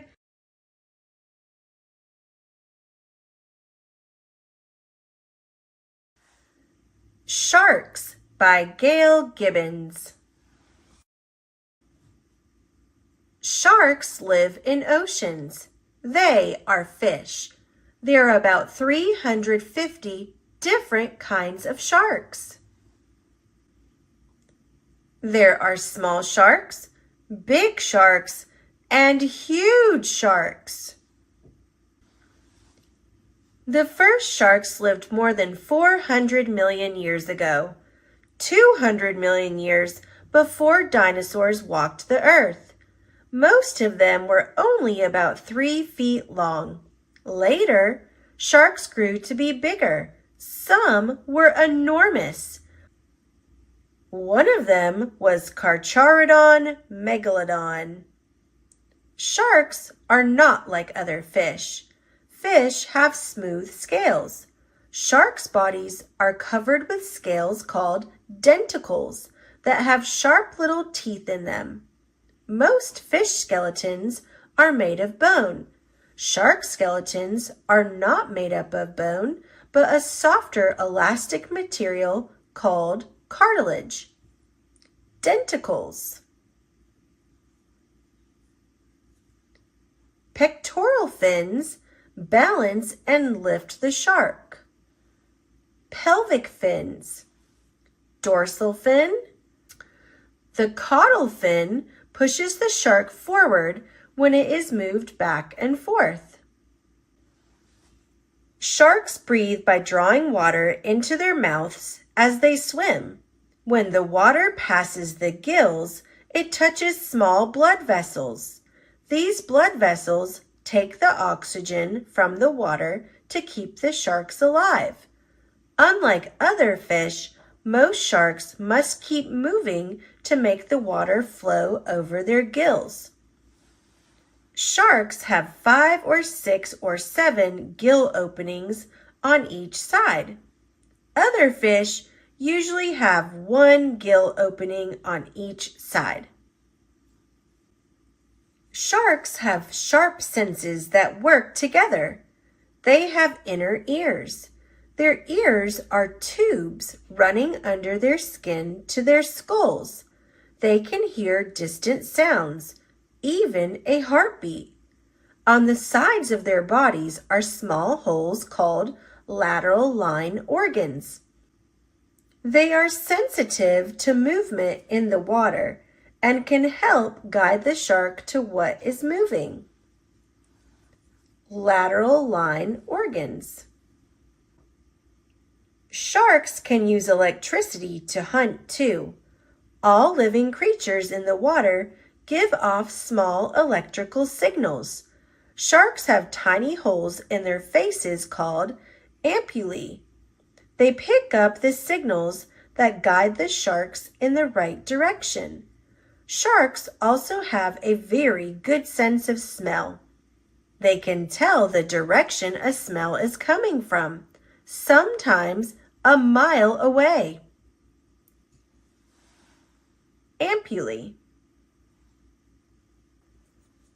Sharks' eyes are sensitive to light. They can see things underwater where light is often dim. Sharks don't use their teeth for chewing. They use their teeth to tear, bite, and crush food. Most sharks have more than 4 rows of teeth. Their front teeth do all the work. When a shark loses a tooth, it will soon be replaced by a new one. New teeth move up from the second row. They replace worn out or missing teeth in the front row. The teeth in the third and fourth rows move forward too. Different sharks have teeth that are different sizes and shapes. bull shark tooth, tiger shark tooth, mako shark tooth, great white shark tooth. Shark babies are born two ways. Some sharks lay tough, thorny-cased eggs on or near the bottom of the ocean. It takes a few weeks before the baby sharks chew their way out of the egg cases and swim away. Other sharks develop from eggs inside the mother's body. Usually, it takes about a year before these babies are born alive. Shark babies can care for themselves from the minute they are born. They are called pups. Here's the egg, and here's the pup. Most sharks are not dangerous. Of the 350 kinds of sharks, only about 30 species have been known to attack people. This rarely happens. When it does, it usually is because the shark has mistaken the movement of a person for the movement of a fish or something else it is hunting. The smallest shark is the dwarf shark. It is only 6 inches long. Sharks are different shapes and sizes. Bull sharks are about 10 feet long. They are fierce and aggressive. They've been known to attack people who are swimming. Bull sharks are the only kind of shark that can live in fresh water. On rare occasions, they are spotted swimming in rivers. Blue sharks usually live in deep waters. They migrate thousands of miles to have their babies and search for new food. Mako sharks can be up to 11 feet long and can swim as fast as 43 miles an hour. They can be dangerous. Tiger sharks can grow up to 17 feet long. They are often found in shallow water.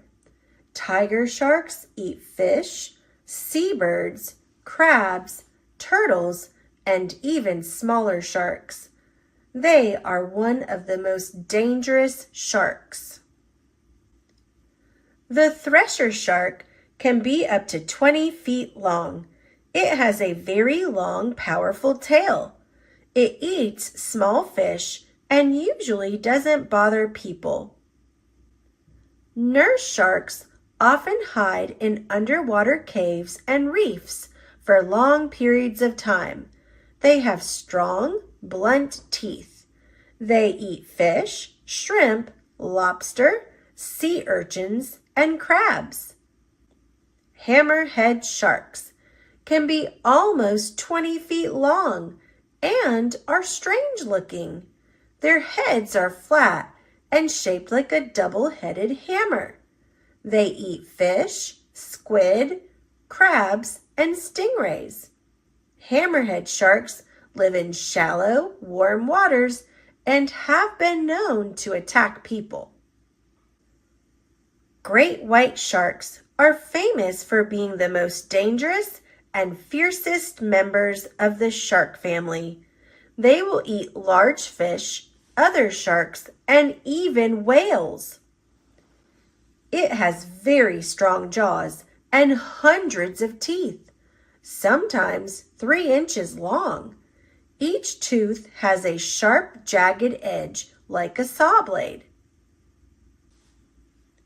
The basking shark is very large and can grow to be about 35 feet long. It is slow-moving and generally harmless. It eats small animals and plant life called plankton. The basking shark likes to swim near the surface of the water, sometimes in large groups. The whale shark is the biggest fish that ever existed.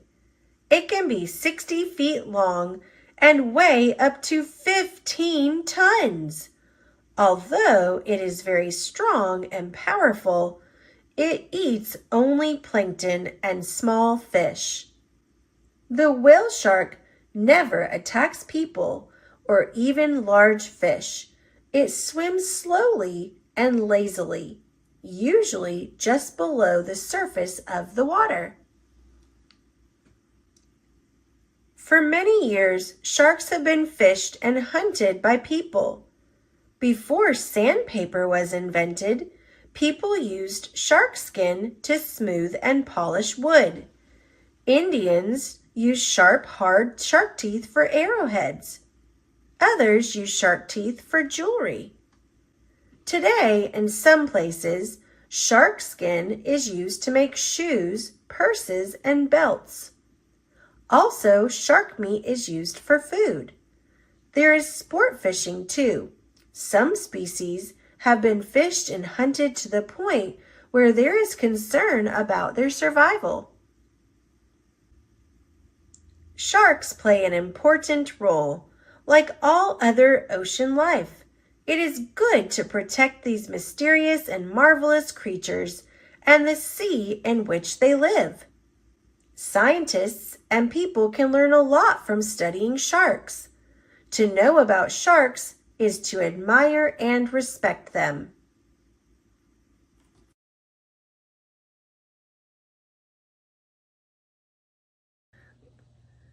Thanks for watching. Click subscribe. See you later, alligator.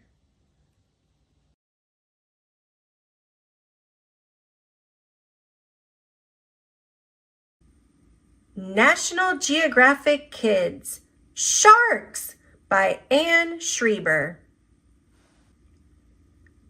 Chomp! What is quick? What is quiet? What has 5 rows of teeth? What glides through the water? Chomp! It's a shark. Sharks live in all of Earth's oceans. They have been here for a long time. Sharks were here before dinosaurs. Oceanic white-tip shark. Word bites. Cartilage. Cartilage is light, strong, and rubbery. The tip of your nose is cartilage. Can you feel how soft it is? A shark is a fish, but a shark is not like other fish. Sharks do not have bones. They have soft cartilage instead. Cartilage helps sharks twist and turn. Cartilage helps sharks move and bend. Shark skin feels bumpy and rough. It's hard like sandpaper. It protects sharks and helps them swim faster. If a shark loses a tooth, a new one moves forward to take its place. Shark tail fins are larger on top. This helps them move through the water better. This is a photograph of a hammerhead shark. Shark pups. Shark babies are called pups. Some pups grow inside their mothers.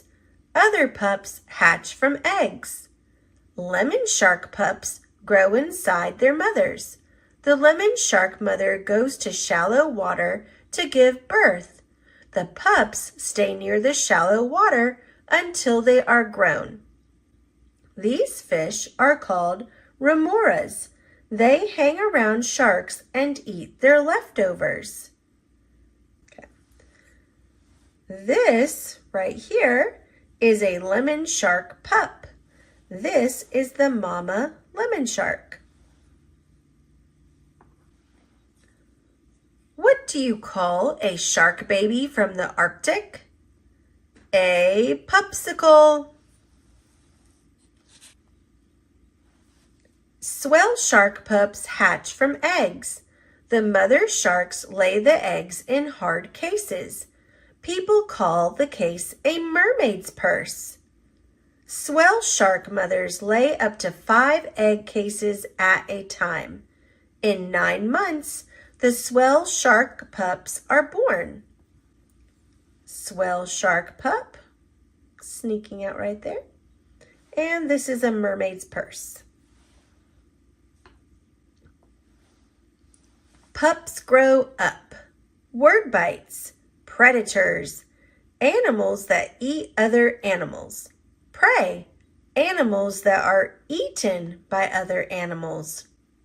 When shark pups grow up, they are awesome predators. They have many ways to sense their prey. Did you know a shark can smell blood from miles away? It can smell 1 drop of blood in 25 million drops of ocean. This is a photograph of a nurse shark.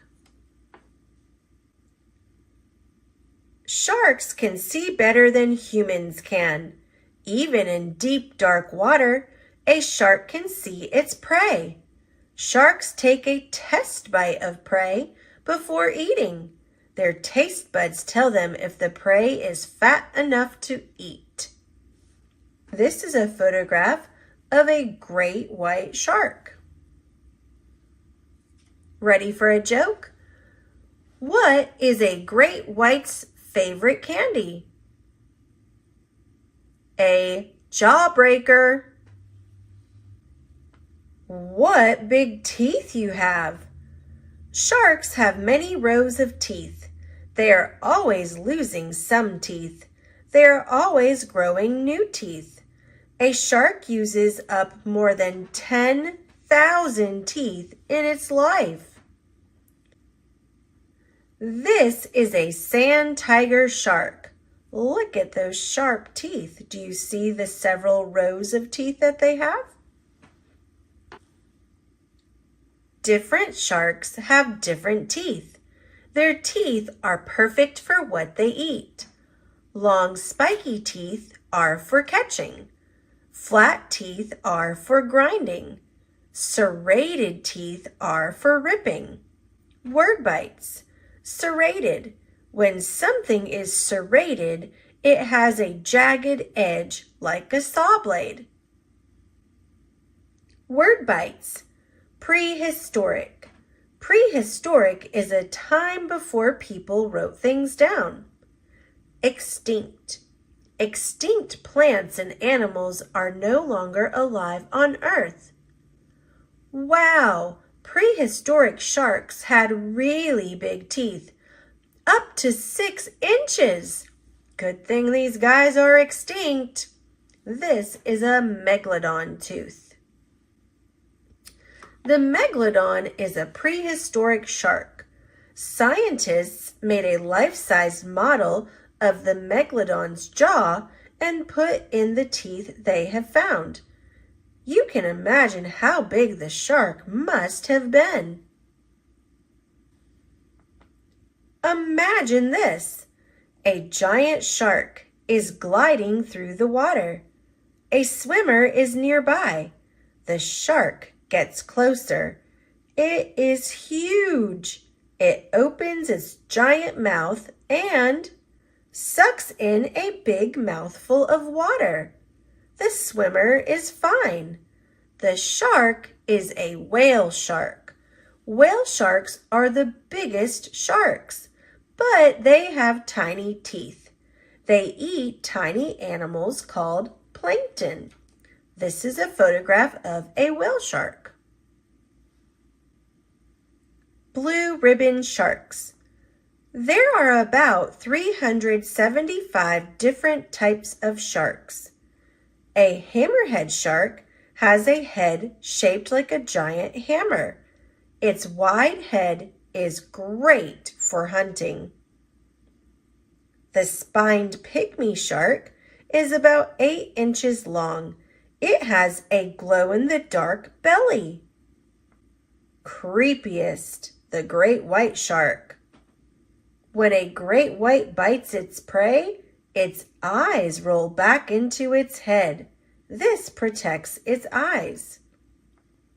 The fastest shark, the mako shark. The mako is the fastest shark. It can swim up to 20 miles per hour. Makos leap clear out of the water to catch prey. Are you ready for another joke? How did the hammerhead do on the test? He nailed it. Now you see them. Some sharks glow in the dark. Do you see something shiny in the water? Watch out! The tiny lantern shark is covered with a glow-in-the-dark slime. The lantern shark is a deep-sea shark. Many deep-sea animals glow. Scientists think glowing might help predators attract prey. Lantern shark. Now you don't. Most sharks are hard to see. They have a dark back. From above, they blend in with the water. They have a white belly. From below, they blend in with the sky. Some sharks have special ways to hide. Wobbegongs have colors like the sea floor. Their mouths have parts that look like seaweed. Fish swim in, but they can't get out. Wobbegong shark. Shark attack. One day, Bethany Hamilton went surfing. Suddenly, a tiger shark attacked. It tugged her as she held on to her surfboard. It took a big bite out of her surfboard. It also took Bethany's left arm. After the attack, Bethany wanted to keep surfing. She is not afraid to go in the water. She knows that shark attacks are rare. Bethany says, "One thing hasn't changed, and that's how I feel when I'm riding a wave." People attack? Shark attacks are scary and terrible. Sharks can be a danger to people, but people are a bigger danger to sharks. Millions of sharks die in nets set to catch other fish. Others are killed on purpose. Many types of sharks may become extinct. Sharks have been on Earth for millions of years. Sharks and people need to learn to share the sea. Gray reef shark.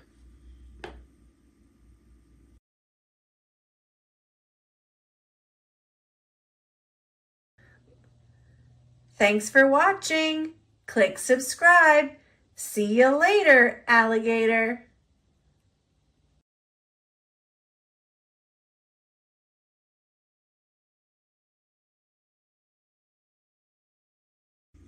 The Three Little Fish and the Big Bad Shark by Ken Geist and Julia Gorton. Once upon a time, there lived a mama fish and her three little fish, Jim, Tim, and Kim. "It is now time," said the mama, "for each of you to make a home in the deep blue sea." So off they went. The first little fish, named Jim, swam away and met a seahorse playing in some seaweed. "Can I have some of the seaweed so I can build a house?" "Take as much as you can carry," said the seahorse. Jim gathered the seaweed and made a weedy little house. Jim had just finished building his seaweed house when he heard the big bad shark knocking at the door. Little fish, let me come in." The little fish trembled and replied, "Not by the skin on my finny fin fin." "Then I'll munch, and I'll crunch, and I'll smash your house in," roared the shark. So the big bad shark munched and he crunched and he ate up every bit of the seaweed house. And Jim swam away, just in time. Soon, Jim found his brother. Tim said, "Don't worry, Jim. We fish stick together. You can help me build a sandy little house."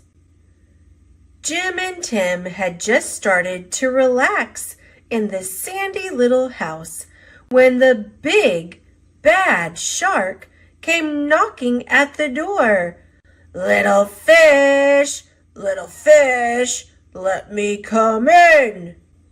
To which the brave little fish replied, "Not by the skin of my finny fin fin." "Then I'll munch, and I'll crunch, and I'll smash your house in," roared the shark.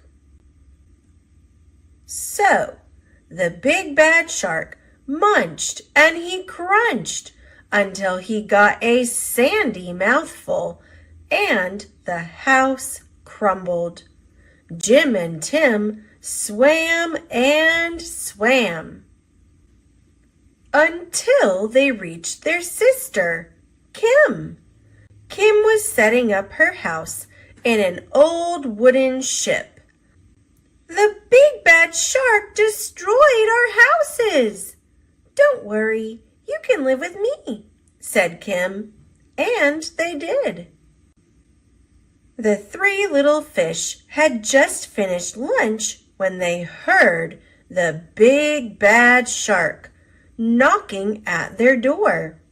Little fish, let me come in." To which the smart fish replied, "Not by the skin on my finny fin fin."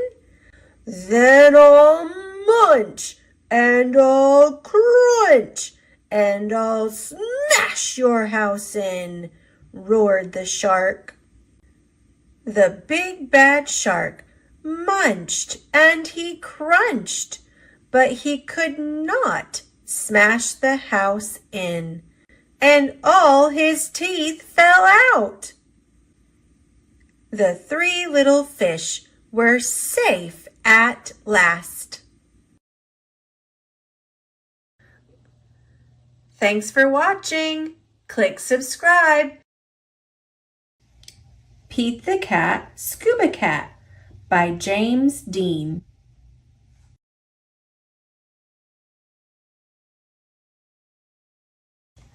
Pete the Cat is excited. He is going scuba diving. Pete puts on a mask and fins. He has a tank full of air. He hopes to see lots of fish. "If you are lucky, you might see a seahorse," says Captain Joe. "A seahorse?" says Pete. "I can't wait. I never saw one before." "Their ridges look like a horse's mane," says Captain Joe. "Groovy," says Pete. Pete jumps into the water. Splash! Down, down, down he goes. Up, up, up go the bubbles. Pete looks for a seahorse. He sees a swordfish. Pete swims out of its way. Pete waves to a stingray. It has a long, skinny tail. "That's not a seahorse," thinks Pete.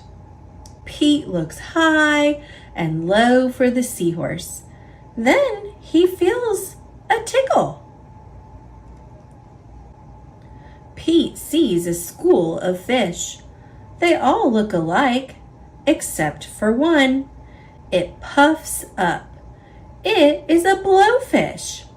It is not a seahorse. Where could one be?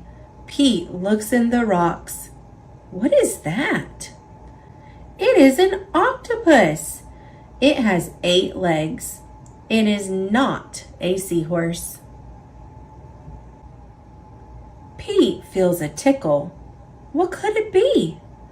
Pete turns. he sees a cave. Is there a seahorse inside? Pete sees a crab with claws. A seahorse does not have claws, Pete thinks. The cave is getting darker. Pete feels a tickle. Then he sees an eel. Pete swims past it. It is too long to be a seahorse. Oh no, it is too dark to see. How will Pete get out? Pete sees a jellyfish. It glows in the dark. Pete is almost out of the cave. He sees an angelfish. It is very colorful.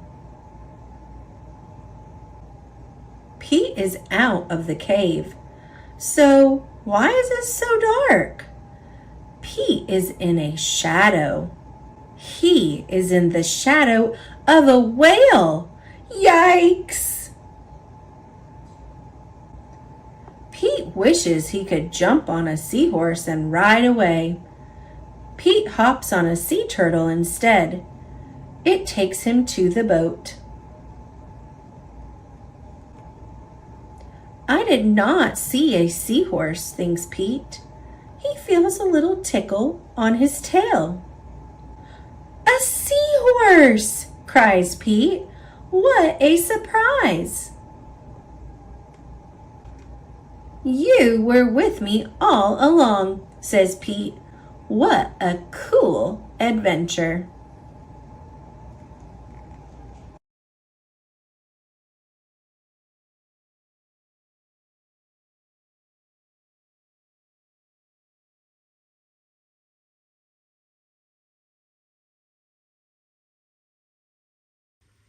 Mr. Seahorse by Eric Carle. Mr. and Mrs. Seahorse drifted gently through the sea. Mrs. Seahorse began to wiggle and twist, this way and that. It's time for me to lay my eggs, she said. Can I help? Asked Mr. Seahorse. Oh, yes, thank you, said Mrs. Seahorse, and she laid her eggs into a pouch on Mr. Seahorse's belly. I'll take good care of our eggs, said Mr. Seahorse. I promise. As Mr. Seahorse drifted gently through the sea, he passed right by a group of trumpet fish hidden in a patch of reeds. Can you see the trumpet fish? But before long, Mr. Seahorse met another fish. How are you, Mr. Stickleback? Asked Mr. Seahorse. Delighted, replied Mr. Stickleback. I just built a nest and right away Mrs. Stickleback laid her eggs into it. Now I am taking good care of them until they hatch. Keep up the good work, said Mr. Seahorse, and swam on his way. As Mr. Seahorse drifted gently through the sea, he passed right by a lionfish hidden behind a coral reef. Can you see the lionfish? But before long, Mr. Seahorse met another fish. How are you, Mr. Tilapia? Asked Mr. Seahorse. Mr. Tilapia couldn't answer. His mouth was full of eggs. I know, said Mr. Seahorse. Mrs. Tilapia laid her eggs.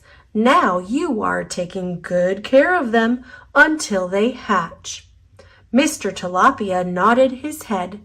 You must be very happy, said Mr. Seahorse, and swam on his way. As Mr. Seahorse drifted gently through the sea, he passed right by several leaf fish hidden among the seaweed. Can you find the leaf fish? But before long, Mr. Seahorse met another fish. How are you, Mr. Curtis?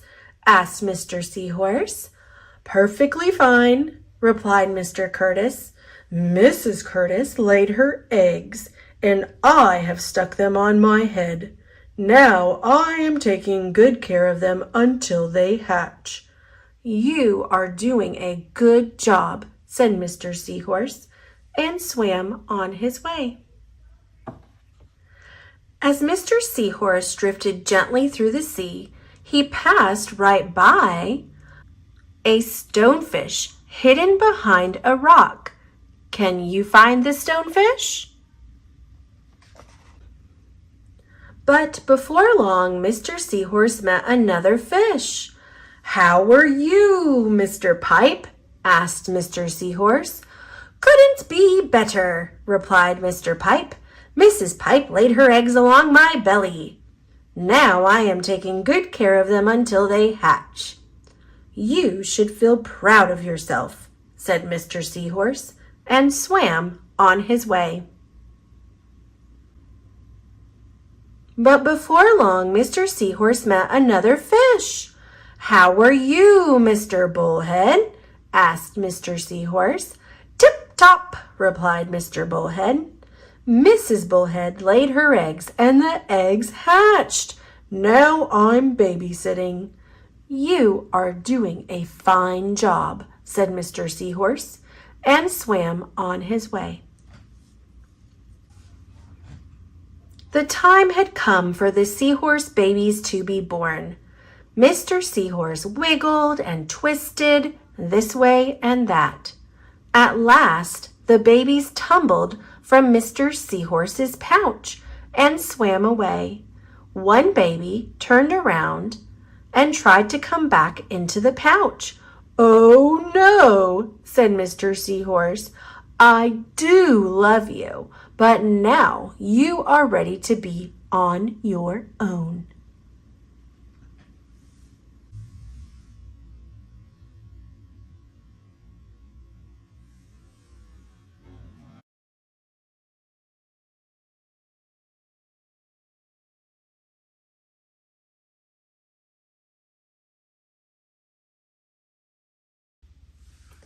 A Day in the Life, Sea Animals, Octopus, by Louise Spilsbury. Contents. What is an octopus? Page 4.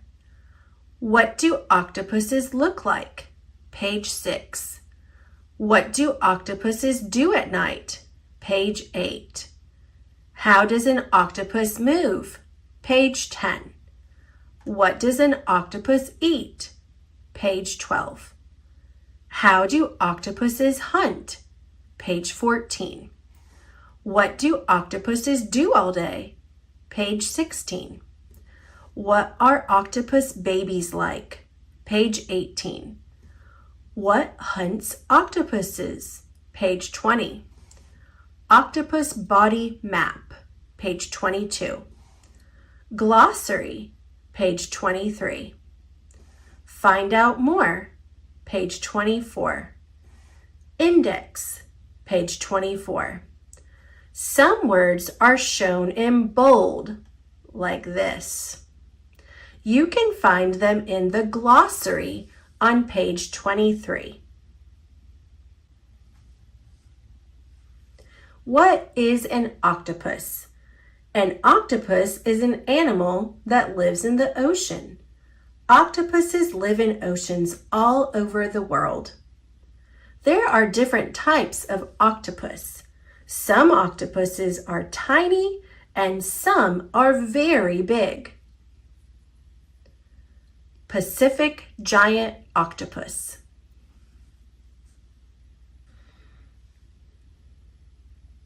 What do octopuses look like? An octopus has a soft body called a mantle and 8 long arms. If an octopus's arm is damaged, another one grows in its place. The bottom of each octopus arm is covered with suckers. An octopus uses its suckers to grip things tightly and to touch and taste. mantle, sucker. What do octopuses do at night? Most octopuses hunt for food at night. Octopuses can see very well, even in the dark. Octopuses look for places where food might be at night. They use their arms to explore using touch and taste. Eye. How does an octopus move? An octopus can walk along the sea floor on its arms. It pulls itself along with the rows of suckers on the underside of its arms. To swim, an octopus sucks water into its body. Then it shoots the water out again to move quickly through the sea. What does an octopus eat? Octopuses eat crabs, sea snails, fish, turtles, and even other octopuses. The giant octopus may eat small sharks. An octopus has a hard, sharp beak inside its mouth. This beak can bite into thick shells and break food into small pieces. Crab. Beak. How do octopuses hunt? An octopus can squeeze its arms inside holes or cracks in rock. Its suckers feel around for food and grab it. When an octopus uses its beak to bite an animal, it also puts venom into it. Venom is a poison that kills the animal so the octopus can eat it. Crab. What do octopuses do all day? Most octopuses rest alone in their dens during the day. Octopus dens are spaces in rocks or holes in the sea floor. Outside their dens, many octopuses can change color to look like rock or sand. This camouflage keeps them hidden from animals that might try to eat them. What are octopus babies like? A mother octopus lays eggs in her den. She looks after the eggs for months and never leaves the den to feed. Tiny baby octopuses hatch from the eggs. They leave the den to live alone and their mother dies. Egg. Baby octopus. What hunts octopuses? Sea lions, some dolphins, large eels, and sharks hunt octopuses. Octopuses often use camouflage to hide from these animals outside their dens. When an animal attacks an octopus, the octopus squirts black ink from its body. This black cloud hides the octopus and it can swim away quickly. Octopus. Ink. Octopus body map. Suckers, mantle, eyes, arms. Glossary. Beak. Mouth that is made up of two hard pointed parts that close together. Camouflage. When an animal's body color blends in with its surroundings. Den. Crack or hole in rock or the sea floor where an octopus rests and lays its eggs. Egg. Small round object that contains a baby animal. Mantle. Main part of an octopus body, which looks like a bag. Sucker. Cup-shaped part on an octopus's arm that sucks and grips onto things. Venom. Poisonous juice that can kill animals. To find out more, you can look at these other books about octopuses, visit these websites, and then of course, because it's a nonfiction book, we have an index at the very end of it. If you want to read just about certain topics, you can look and find the topic that you want to read about, and then it will tell you the page numbers that you will learn more about that. So for example, if you only wanted to learn about how an octopus hunts, you're going to find where it talks about hunting right here. And then you can go back in the book on page 8, 9, 14, and 15 to learn about how the octopus hunts.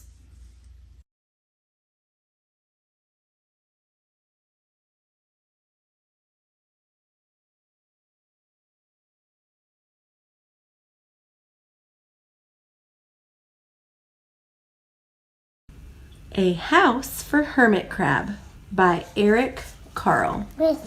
Those are fish. Time to move, said Hermit Crab one day in January. I've grown too big for this little shell. He had felt safe and snug in his shell, but now it was too snug. Hermit Crab stepped out of the shell and onto the floor of the ocean. But it was frightening out in the open sea without a shell to hide in. What if a big fish comes along and attacks me, he thought. I must find a new house soon. Early in February, Hermit Crab found just the house he was looking for. It was a big shell and strong. He moved right in, wiggling and waggling about inside it to see how it felt. It felt just right. Just right? That's right, just right. But it looks so, well, so plain, thought Hermit Crab. In March, Hermit Crab met some sea anemones. They swayed gently back and forth in the water. How beautiful you are, said Hermit Crab. Would one of you be willing to come and live on my house? It is so plain, it needs you. I'll come, whispered a small sea anemone. Gently, Hermit Crab picked it up with his claw and put it on his shell. In April, Hermit Crab passed a flock of starfish moving slowly along the sea floor. How handsome you are, said Hermit Crab. Would one of you be willing to decorate my house? I would, signaled a little sea star. Carefully, Hermit Crab picked it up with his claw and put it on his house.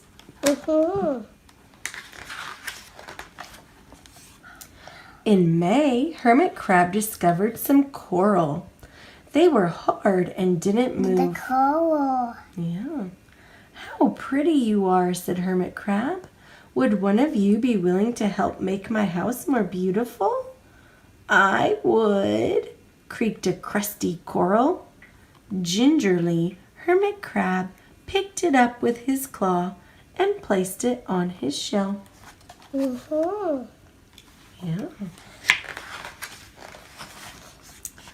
In June, Hermit Crab came to a group of snails crawling over a rock on the ocean floor. They grazed. Those are the snails. They grazed. Where's there? Just wearing the house. Yeah, that's their shell. They grazed as they went, picking up algae and bits of debris and leaving a neat path behind them. How tidy and hardworking you are, said Hermit Crab. Would one of you be willing to come and help clean my house?" "I would," offered one of the snails. Happily, Hermit Crab picked it up with his claw and placed it on his shell. Mhm. And there he is. You see him? Yeah. Ooh. In July, Hermit Crab came upon several sea urchins. It's the urchin. Yeah. They're They had bulky. sharp, prickly needles. "How fierce you look," said Hermit Crab. "Would one of you be willing to protect my house?" "I would," answered a spiky sea urchin. Gratefully, Hermit Crab picked it up with his claw and placed it near his shell. In August, Hermit Crab and his friends wandered into a forest of seaweed. "It's so dark in here," thought Hermit Crab. "How dim it is," murmured the sea anemone. "How gloomy it is," whispered the starfish. "How murky it is," complained the coral. "I can't see," said the snail. "It's like nighttime," cried the sea urchin. Oh no. In September, Hermit Crab spotted a school of lanternfish darting through the dark water. "How bright you are," said Hermit Crab. "Would one of you be willing to light up our house?" "I would," replied one lanternfish, and it swam over near the shell. What is this? Those are the lanternfish. They're coming now. Yeah.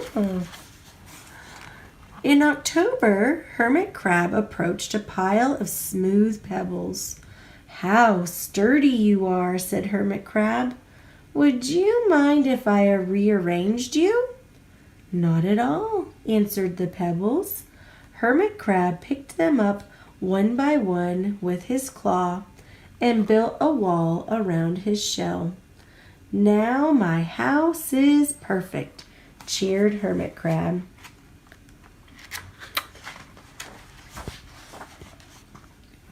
But in November, Hermit Crab felt that his shell seemed a bit too small. Little by little, over the year, Hermit Crab had grown. Soon he would have to find another, bigger home.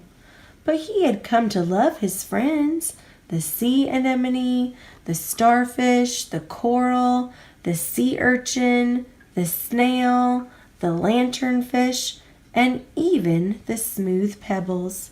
"They have been so good to me," thought Hermit Crab. "They are like a family. How can I ever leave them?" In December, a smaller hermit crab passed by. "I have outgrown my shell," she said. "Would you know a place for me?" "I have outgrown my house too," answered Hermit Crab. "I must move on. You are welcome to live here, but you must promise to be good to my friends." "I promise," said the little crab. The following January, Hermit Crab stepped out. Where's this? That's the shell. Where's all the friends? That's his new shell. Where's all the friends? I'll show you in a minute. Hermit Crab stepped out and the little crab moved in. "Couldn't stay in that little shell forever," said Hermit Crab as he waved goodbye. The ocean floor looked wider than he had remembered, but Hermit Crab wasn't afraid. Soon he spied the perfect house. A big empty shell. It looked, well, a little plain, but sponges, he thought. Barnacles, clownfish, sand dollars, electric eels. Oh, there are so many possibilities. I can't wait to get started. And that is the end. We're gonna.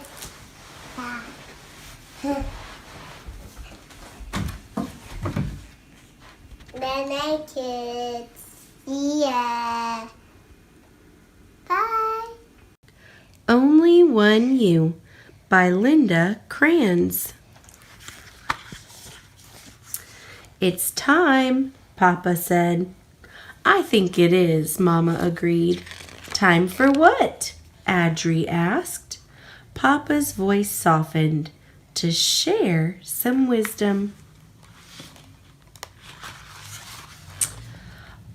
Always be on the lookout for a new friend. We're going fishing. Look for beauty wherever you are and keep the memory of it with you. Blend in when you need to. Stand out when you have a chance. What they do? Those are all the different fish. Find your own way. You don't have to follow the crowd. Know when to speak and when to listen. No matter how you look at it, there is so much to discover. If you make a wrong turn, circle back. If something gets in your way, move around it. Set aside some quiet time to relax and reflect every day. Appreciate art. It's all around you. Make wishes on the stars in the nighttime sky. Thank you for listening, Mama said. We hope you will remember. Papa winked and whispered, we know this is a lot for you to think about. Adri did a backward somersault and smiled. He was excited to go out into the world with what he had just learned. Wait for me, he shouted to his friends. Before he swam away, he turned back to his parents and said, I will remember. Mama kissed Adri on the top of his head. There's only one you in this great big world, she said.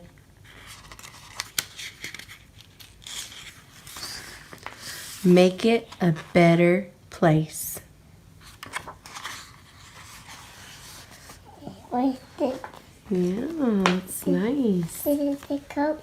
Yeah, only one you. Okay.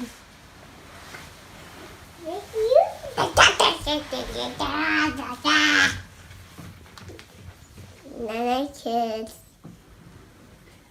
Thanks for watching. Thanks for watching. Bye. Thanks for watching. Click subscribe. See you later, alligator.